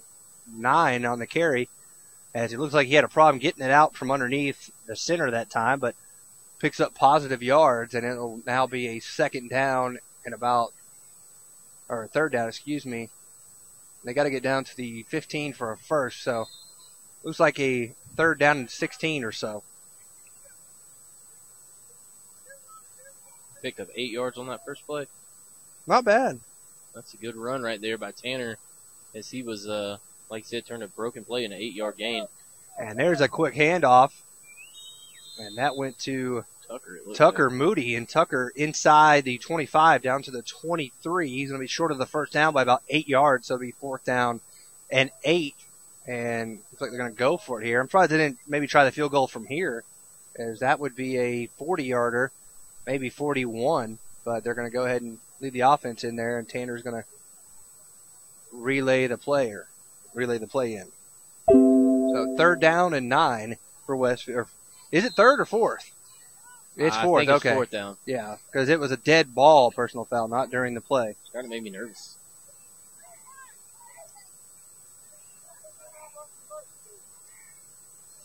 So they're going to pitch it now to Jerry's Hart to the far side. Jerry is trying to get to the corner, and he's not going to get there, as he should have cut it up. Looks like a flag is down on the far side, and it's probably going to be on Westfield, I would think. I don't know. It looked like Jerry's picked up about 3 on that play, and we'll wait to see what the flag is. It's going to be on, it looks like it's going to be on Flint River. Let's see. I don't know what's going on. No, it's on Westfield, and they'll decline that. The turnover and downs will give the ball back to Flint River. 1st and 10 at their own 20-yard line. That was kind of what we had talked about with Jerry's before. He was very indecisive. Right. He probably should just cut it up the field and caught inside his block, but he loves getting to that edge, and kind of ran out of room, and turnover on down for Westfield. Well, you can't fault him. I mean, he didn't really have, I don't think, an alley to run through out there, and then he's just trying to string it out and see if he can't pop a big one out on the outside, and he just wasn't able to. So right there, not the youngster's fault, but maybe when it's more manageable, he can be a little bit more decisive and get upfield and pick up 3 and 4 yards early. Looked like a quick screen out here, and what a play by John Allen Snellgrove. Fighting off a block over there from Tyler Murphy and making the tackle on number 85, and that is John McGlynn. Great job, and that might be a nominee there for the Moody Law Firm hit of the game. Laying the law down was John Allen Snellgrove. Good job there. Looked like Tucker Moody. Chester pitches it off to Murphy, trying the far side. He'll be hit and brought down after a short gain.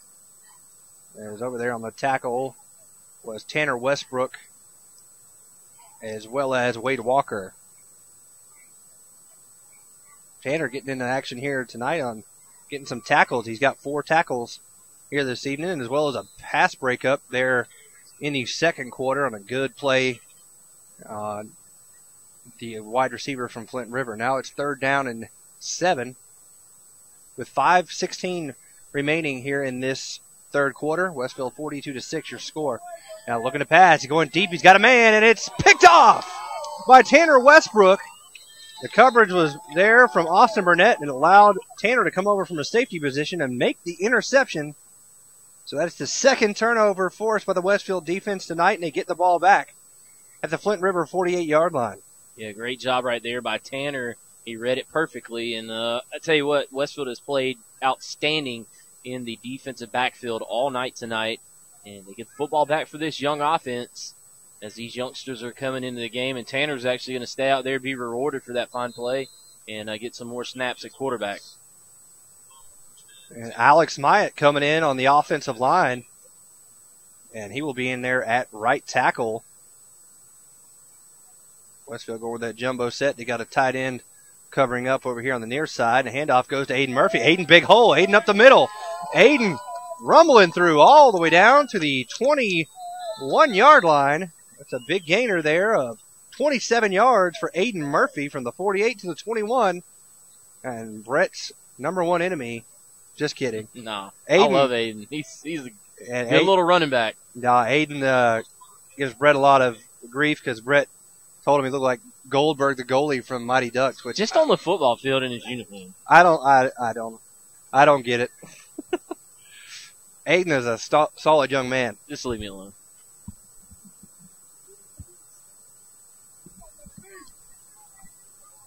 And the handoff goes to Austin Burnett this time across the far side of the field, and Austin gets down to about the 17. So that's a gain of 4 yards for Austin Burnett. Westfield shuffling some more players in and out. It looks like Logan Fink's going to come into the game at quarterback. And got some other youngsters in. Looks like John Walker Moore coming out of the game. And Landon Easom's also checking into the game. So Logan Fink will come under center with the wing T formation behind him. Got Jarius Hart in the left slot, Austin Burnett in the right. Jarius Hart goes into motion. Hands off to Aiden Murphy up the middle, and he is met by a host of Wildcats. Stopped there at about the 16-yard line, and maybe a gain of 1 right there for Aiden Murphy.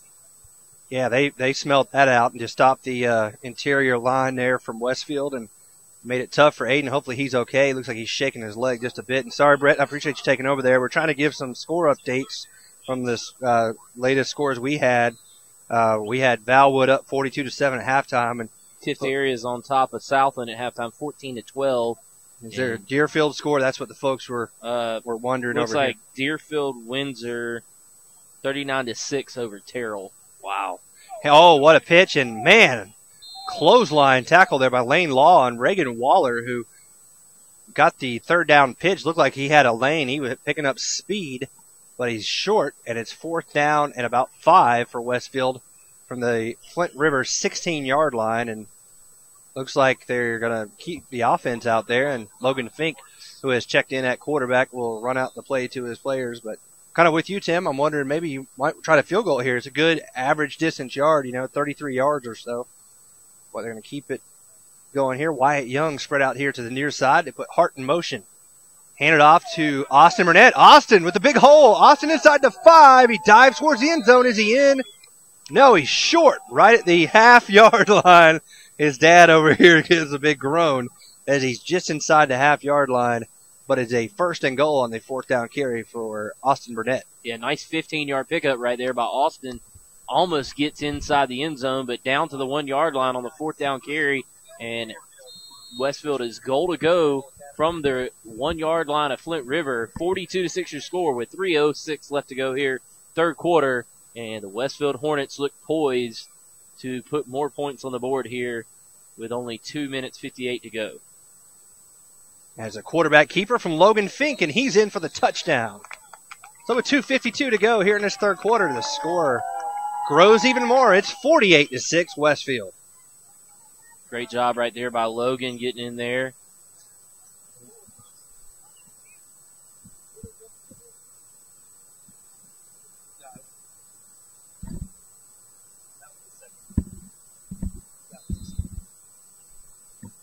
So the touchdown there by Logan Fink. And on for the extra point. This time will be Josh Kinnebrew with Austin Burnett on the hold.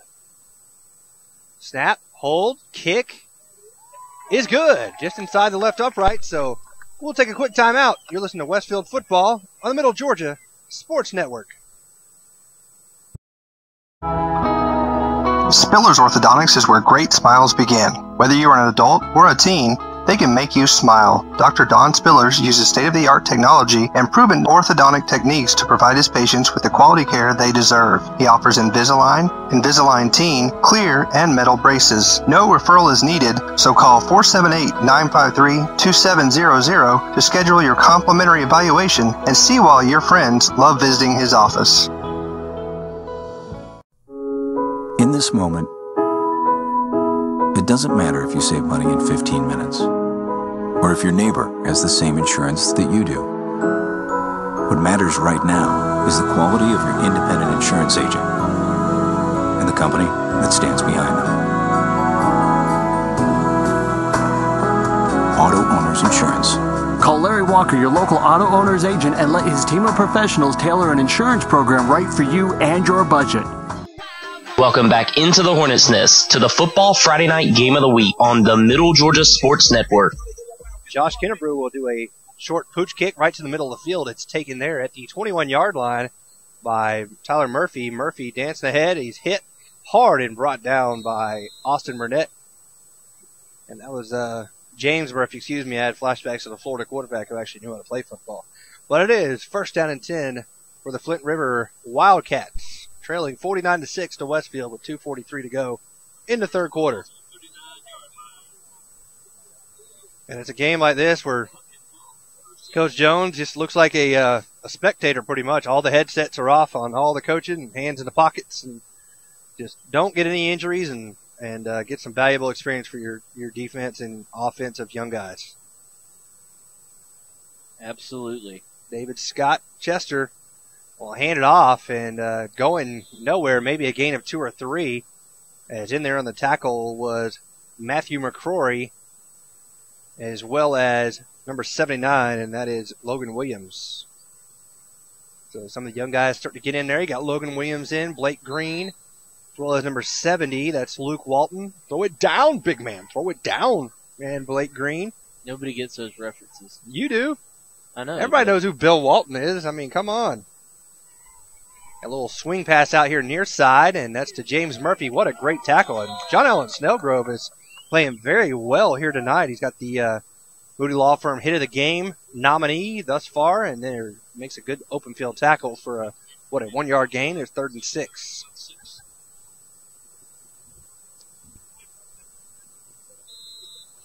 Next week, Halloween, at the Hornets' Nest. We'll have another Kofer filling in. It'll be my brother, Kevin, working with Brett for the first half. Hopefully I'll make it by the second half. Got to do the daddy duty trick-or-treating, as well as Tim. Chester rolls out, looking to pass. Now he's going to keep it. He's going to go across and, breaks a tackle there as he gets across the 50 down to the 46. John Allen Snellgrove there on the tackle. But that was close to a very good play from Westfield, and then they were going to hold him. But he does get the first down, and it's first down and 10 at the Westfield 45. Yeah, nice 13-yard pickup right there by David Scott Chester, and gets upfield for the first down. Westfield gotten a lot of young players in here in the second half, and their defense has played pretty stout so far in the game other than one play, but with a minute to go here in the third quarter, it's still 49-6. And a little quick pass out to the far side is complete, and that is number 85, John McGlynn, and he gets a gain of about 8 or 9 yards, and the tackle was made over there by Aiden Murphy for Westfield. And Brett, I'm not positive on this, but is this the first time they're actually getting offensive plays in Westfield's territory? Because the one touchdown they had was a 68-yarder. Yeah, so this might be the first time they've had an offensive possession here in Westfield territory. Across the 50. 3 wide receivers for Chester. He gives it off to Murphy. Murphy dancing ahead. He'll dive close to the 30-yard line, and he's got enough for the first down. As there on the tackle was Blake Green for Westfield, along with Aiden Murphy. And that might do it there on the third quarter, as we've got about 17 seconds left to go here in this third quarter. Time is winding down. And they're going to roll out quarterback here near side and throw, and it's incomplete. Clock will stop with 3 seconds, and they're going to let it run on down to 0. So, at the end of the third quarter, your score, Westfield 49 and Flint River 6. You listen to Westfield Football on the Middle Georgia Sports Network. Man, these boneless chicken wings are great. Yeah, I know, and I finally found myself a wingman. You're going to use the wing as your wingman? Yeah, for the ladies. How is that going to help you at all? It's going to make me irresistible. All right, yeah, going to give you that certain je ne sais quoi. Je ne sais what? Jenna. Did she mention me by name, or was it just kind of like, was she just talking in general? I said je ne sais quoi. I know, but what did she say? Be a wingman with new all-white meat boneless chicken wings in 3 flavors, and save room for creamy cheesecake bites. This is how you Sonic. Have you been injured and are in need of legal representation? If so, call Trey Moody. Trey is a graduate of the University of Texas and Mercer Law School and has been practicing in the Middle Georgia area for over 22 years. Trey has tried over 70 cases to jury verdict and has recovered over $5 million for his clients. Trey has established himself as one of Georgia's most prolific personal injury trial attorneys. He is also a certified and registered mediator with the State of Georgia Office of Dispute Resolution. So if you want a respected attorney who can actually try your case if needed, call Trey Moody at 478-988-3114 for a free consultation or visit his office today at 921 Carroll Street in downtown Perry.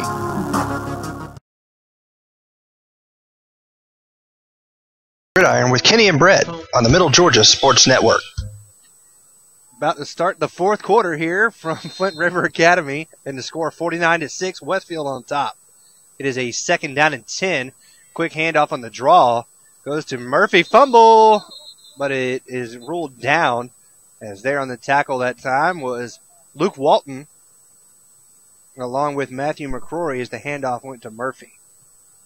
And no real yardage on that play, as Westfield's done a good job on defense. And again, those big guys up front continue to do the job, and Westfield presents a stout interior defensive line, and they have played well here tonight.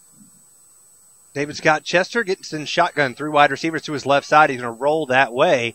Looking to pass, sets up, fires, and it is, what is it? Intercepted by Austin Burnett. It was down there in the corner. It was a jump ball. Westfield had Josh Kinnebrew and Austin Burnett over there, and Austin comes up with the pick, his first of the season. So Austin playing well here tonight, much to the delight of the man down to our left.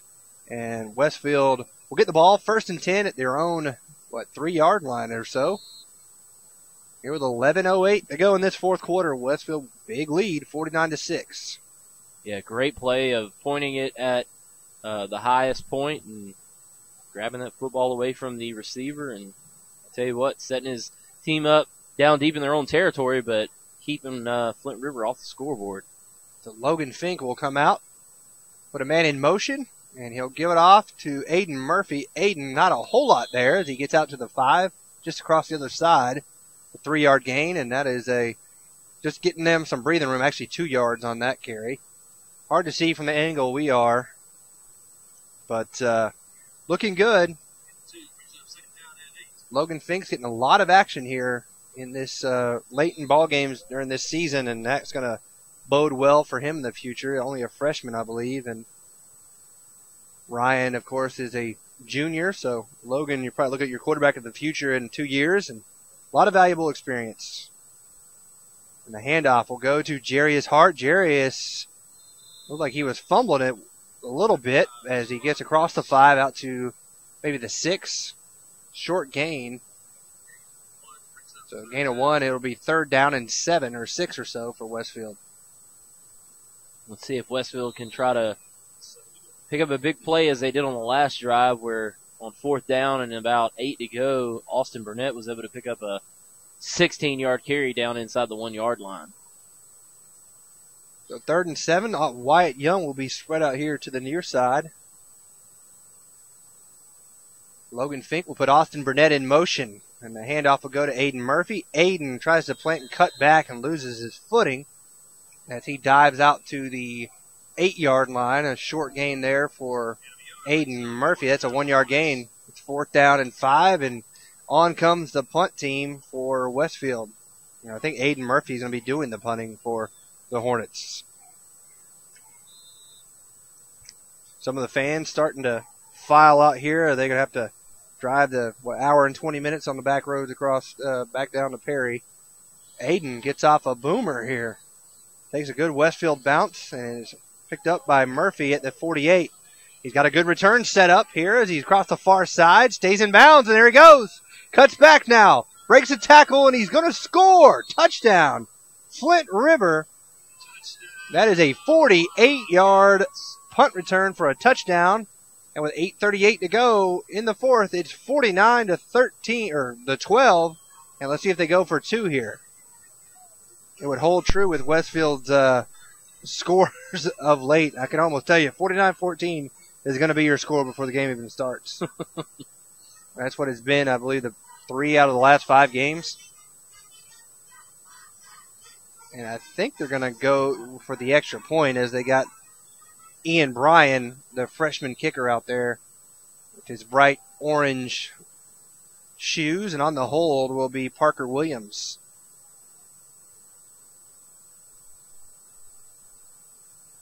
Snap, hold, kick is good. So with 8:38 to go, your score 49-13. Westfield leading. You're listening to Westfield football on the Middle Georgia Sports Network. Go free times 3 this summer with ComSouth. Upgrade to any gold or higher value package and get the first month free, get free activation, and ComSouth will make the installation free too. Plus, as an added bonus, upgrade to high def and receive HD TV, you guessed it, free for 3 months. That's a whole lot of free for great telephone, wireless, state-of-the-art cable TV, and high-speed digital internet. Visit ComSouth.net for more details or stop by any of our convenient locations in Cochran, Hawkinsville, Perry, and Fort Valley. Well, the news is out. Brandon Outfitters has taken Central Georgia by storm as one of the Mid-State's premier outfitters. Located just off I-75 in Perry, Georgia, Brandon has all of the latest gear for any hunting season or just for a nice night out on the town. They still have all of your favorite brands such as Southern Tide, Mountain Khakis, Southern Marsh, Patagonia, Costa, Orvis, and as always, a huge selection of firearms. Brandon also now features new brands such as Sims, Ray-Ban, Kavu, Chaco, Yeti, and much more. Come check them out. Fairview Drive in Perry. They're sure to make your visit one to remember. Welcome back into the Hornets' Nest to the Football Friday Night Game of the Week on the Middle Georgia Sports Network. A little pooch kick here, and Matthew McCrory makes the catch, and he takes a knee and is hit there as he makes the catch. As the clock is now running down to 8 minutes, 10 seconds to go in this fourth quarter. 49-13, your score, Westfield on top. And I would think that Coach Jones and the rest of everybody in attendance would love a nice 8-minute drive by Westfield. Absolutely. Austin Burnett will get the pitch here near side. Austin got some blockers out in front across the 50, and he'll get down to the 46-yard line. It's an 11-yard gain and a first down for Westfield. Yeah, excellent run by Austin Burnett and a great job of blocking on the outside for the Hornets. And Westfield gets a nice first down with their youngsters here to start this second drive of the fourth quarter. They don't want to punt it back to James Murphy as he was able to effectively go down the field and score on that punt return. And yeah, we were talking about during the break just how impressive he's been. And, you know, the quarterback for them as well is pretty good. And why don't they run an option or something with those two guys on the edge? But fake pitch, and they're going to give it off to Burnett inside. He stutter steps. He's trying to get here to the near side corner. He'll be pushed out of bounds. A little extracurricular pushing going on there between Austin as well as John McGlynn. And we know Austin's got a little fire to him. We saw that in basketball, and he don't mind pushing. I think they're actually going to give him a yard on that. That's surprising, but hey, whatever works. Clock continues to run, though. That's all I know. He took out the chain, so. Yeah, they might have got lost where they were. Yep. It's just a little chilly. I'm glad to see that it's getting chilly. I'm ready for winter.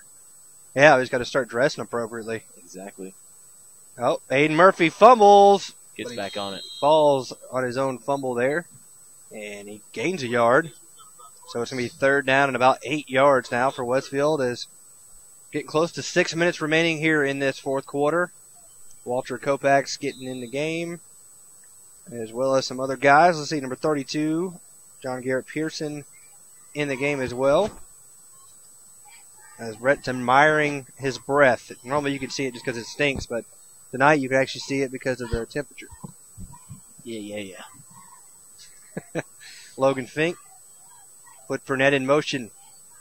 Austin gets the pitch. Austin got a man in front, got enough for the first, and he is pushed out of bounds after a first down carry inside the 40 or the 30-yard line down to the 26 or so. And Austin's getting some yardage here late. 17. So a 17-yard gain for Austin Burnett, and he now has, 48 yards on 5 carries, and he also has an interception and came up about a half yard short of a touchdown that set up Logan Fink. So Austin's really starting to come around. We knew he was good and played well with the B team and undefeated back-to-back years. Getting some action here. Handoff goes to Kennebrew. Kennebrew, ooh, wow, slung down hard, but not after a 3 to 4 yard gain, as there on the tackle was Luke Hard, living up to his name. Oh, Hardaway. That was a something blocking the name for me. Alex Might was in there on the block. And I tell you, if he ever wants to give up football and come over here with us, he would be a pretty entertaining guy to have up here on the radio. On the mic, but you never know what he's going to say. Yeah, that is true. That is very true. So Fink on second down and 6. They pitch it over to Jarius Hart. Hart trying to get around the corner, setting up a block. He lowers his shoulder, as he always does. He's got enough for the first down inside the 15, down to the 14-yard line. 1st and 10, Westfield. Get some. Jarius I like that. Picks up, 8 on that carry? Yeah, nice 8-yard pickup inside the 15-yard line. Westfield is in business at the 14. Got to think Coach Jones maybe doesn't want to punch it in here necessarily to push it out over 50, but if his young guys score, you can't really get mad at Coach Jones for supposedly running up the score. Got to let the youngsters play and get experience. And I think this is the Coach Wall show. I think he's taking over. He's out there. He's like, hey, it's just like the B team. He's out there relaying the plays in to Logan Fink, and the young guys are looking good. Burnett have the pitch faked to him, and they give it off to Josh Kennebrew. He gets close to the 10, down to about the 11-yard line. It's a 2-yard gain. So a short gain of 2, maybe 3.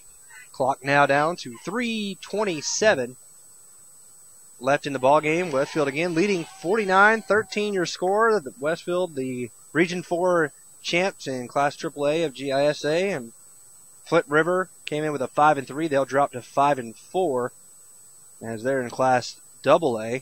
They'll be moving on to the playoffs in their respective division. But for Westfield, they're just lining up, getting ready for playoff action. Starts in 2 weeks from the Hornets' Nest. Handoff this time goes to the big fullback checking in the ball game, and that is number 46, Landon Wainwright. Landon gets inside the 10 down to the 9. Maybe a 2-yard gain, brings up 3rd and 5. So Landon Wainwright, I believe that's his first carry of the season. Yep. And Brett's having to make a special area to add in some of these new guys to the mix. Just so we can collect all the stats accurately. That's right. Down, getting close to 2 minutes now, 2:20. This is a good drive for Westfield. We asked for an 8-minute drive, and they've done a good job. Austin Burnett gets the pitch. Austin trying to get to the corner. Austin knocked out of bounds about the 4-yard line. He gets knocked out all the way to the track there by John McGlynn. And I think he's got enough for the first down, and he does. So it's 1st and goal. No, they're going to say he's just short. We'll mark him out at the 5. So he's short by half a yard or so. 5-yard pickup on that. Yeah, so he's short by half a yard or thereabouts, maybe a full yard. But Westfield will, of course, go for it. There's nothing really to lose with 1:40 to go. We'll see what Landon Wainwright's got. He's got some size back there. Give it to him. See what he can do on this short yardage situation. And they will give it to him. He bounces off the right side, looking to get in the end zone, and almost lost it, but he has to dive back now, and he's got enough for the first. Nice 3-yard pickup right there by Wainwright. So it'll be 1st and goal for Westfield, and now that they just take a knee with 1:10 or so, or what do they do? I'll have to wait and see. Coach Wall decision. You can run the clock out, obviously, but you don't have to turn it back over on downs right here unless you turn the football over. Yeah, we're under a minute to play, so be sure to stay tuned to the Bill and Laura Amos postgame show with our final stats brought to you by ComSouth, as well as our honors of the game, play of the game, players offensively and defensively, as well as hit of the game. Pitch goes to Austin Burnett. Austin spun, second effort, and he gets in for the score. Austin Burnett looked like he was going to be wrapped up in the backfield, but he gets in there for the touchdown. Austin Burnett scores, and Westfield now leads 55-13 with 38 seconds left here in the ballgame. Yeah, 7 rushes for 56 yards and a touchdown for Austin Burnett. So nice job by him here tonight. He's just come in and been a very good performer in mop-up duty, so to speak. And like you said, Kenny, just a great job by the Westfield Hornets all the way around. 55-13 your score. And it was a 3-yard run there, wasn't it? 3-yard touchdown run. So a 3-yard TD. And the snap is high. Westfield's just going to eat it. Uh-oh. And it looks like actually it's going to be picked up, and they're going to say it's a dead ball. So hey, Jerry, he just I would almost be tempted to move that guy to defense. Yeah, he's feisty now. He came there and laid a big So hit. the snap was high for those listening out there, and the ball got away from the holder for Westfield, and then Flint River Academy Wildcat picked it up, but it was dead at that point. You can't return the missed kick opportunity in GISA football. So nonetheless, Westfield still on top. 55-13 is your score with only 38 seconds left to go here in the game. So Westfield will win this and improve to 8-1 as they head home next week to wrap up the regular season against Augusta Prep, and could be a similar score this next week, as Augusta Prep has all sorts of problems and could be tough, but we'll see. All sorts of problems? Well, I'm just saying they're going to have all sorts of problems with this Westfield. I guess. Yeah, so we'll have to have all sorts of problems. That's not very on nice. Defense. On defense, that's not very nice. Josh Kennebrew kicks it. This comes from the guy who said, "Step on their throat. I like the late hit out of bounds." And hey, James just Murphy. saying. James Murphy gets the return and comes out to the 30-yard line. Clock will wind down, and unless Flint River wants to do an offensive play, I think that might do it here on this ball game. So, and I think that is it. So your final score here from Flint River Academy is the Westfield Hornets 55 and the Flint River Wildcats 13. Stay tuned. Coming up next is our Bill and Laura Amos postgame show, brought to you by Bill and Laura Amos here on the Middle Georgia Sports Network. Westfield returns home as the region champs and the number 1 seed heading into the playoffs. This has been a huge season for the Hornets so far, and they hope to continue to build momentum heading into November. The Augusta Prep Cavaliers are coming to town next week to attempt to ruin senior night and the snowball of wins that Westfield is riding into the postseason. The Brandon Outfitters pregame show begins at 7:10, followed by the kickoff between the Cavaliers and the Hornets at 7:30, only on the Middle Georgia Sports Network. The Middle Georgia Sports Network would like to thank the following sponsors for making this season's broadcast possible: Com South, Sonic America's Drive-In, C.W. Williams Homes, David Reagan Ford, Spillers Orthodontics, Walker Insurance Agency, Brandon Outfitters, Hamby Automotive, Trey Moody Law Office, Planners First, and Bill and Laura Amos, proud parents and supporters of Westfield Athletics. With all of your game stats, impact players, and analysis of the game, welcome into the MidGASports.net postgame show, presented by Bill and Laura Amos, proud parents and supporters of Westfield Athletics. And Westfield's a winner here tonight. 55-13 is the final score. Westfield improves to 8-1, as Flint River will fall to 5-4. Westfield out of region game here tonight, but they played like a team, like the champions they are, and really stepped on the throats of this team and put them in a distance. And Brett has some final stats he's going to run through in just a moment. But before we do, why don't we go ahead and give our honors of the game? Our hit of the game is going to go to John Allen Snellgrove. John Allen came off a block on a little screen pass and made a big hit on the wide receiver from Flint River, and he is our winner tonight of the Moody Law Firm big hit of the game, laying the law down, was John Allen Snellgrove. Our offensive player of the game tonight, brought to you by Sonic Drive-In, is Robert Myatt. Robert had 2 touchdown runs for Westfield here tonight. Did a great job of moving the ball down the field, and he's kind of the quiet guy on the team, and he gets the offensive player of the game, brought to you by Sonic. Our defensive player of the game, brought to you by C.W. Williams Homes, and that is Walker Davidson. Walker Davidson, yeah, he had 9 tackles here this evening and didn't start the game, but came in and played hard and finished strong. 9 tackles, and don't forget, he had that 30-yard kickoff return on the attempted onside kick and looked like the big man was going to score. So he's our defensive player of the game. And the play of the game brought to you by Walker Insurance is the Giles Amos 36-yard TD reception from Ryan Fitzpatrick. And that was our Walker Insurance play of the game. And finally, our special teams player of the game has to go to Griffin Elmore. Griffin, as always, does a great job on extra points. He had a good job on a fumbled snap. He never stopped and kicked it through the uprights. Good job by Tanner getting it down. He is our special teams player of the game, brought to you by David Reagan Ford. So, Brett, can we take a quick look at the stats brought to you by ComSouth? Absolutely. As I have them up on the screen for you, I'm going to enlarge them a little bit. And Westfield rushed the ball 45 times for 347 yards, 7 touchdowns on the night, 7.4 yards per carry average. Passing was 4 of 7 for 84 yards and 1 touchdown. I believe all of that was Ryan. 1 penalty for 15 yards, 431 total yards. And Flint River Wildcats did not fare as well as they had 29 rushes for 151 yards and 1 touchdown, 1 fumble on the night, 5.21 yards per carry average, 6 of 12 passing for 22 yards and 2 interceptions. That's 50% completion, and 2 penalties for 15 yards and 173 total yards for the Flint River Wildcats. So very difficult to get it done against Westfield when you have those sorts of numbers and averages. So Westfield is a victor here tonight, 55-13. And again, just like to remind you to tune in next week to the Brandon Outfitters pregame show starting at 7:10 on Friday, Halloween night. And it'll be interesting to see if Coach Chip Champion does anything interesting with the field or anything interesting with the uniforms next week. But nonetheless, like we said, Kenny will hopefully be with us in the second half. Kevin, his brother, will be filling in. And then I believe we might have Scott Josie on the camera next week, as he was able to fill in for Tim a couple weeks ago.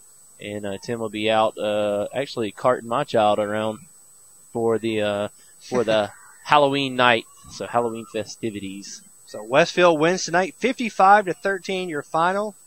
And they move on next week to close the regular season against Augusta Prep there at the Hornets' Nest. So be sure to tune in, as Brett said, at 7:10 to the Brandon Outfitters pregame show. 7:30 is the kickoff, only on the Middle Georgia Sports Network. So for Brett Taylor, Tim Thompson, I'm Kenny Kofer. Thanks for listening here tonight. Westfield wins 55-13. You've been listening to Westfield football on the Middle Georgia Sports. The Middle Georgia Sports Network would like to thank the following sponsors for making this season's broadcast possible: ComSouth, Sonic America's Drive-In, C.W. Williams Homes, David Reagan Ford, Spillers Orthodontics, Walker Insurance Agency, Brandon Outfitters, Hamby Automotive, Trey Moody Law Office, Planners First, and Bill and Laura Amos, proud parents and supporters of Westfield Athletics.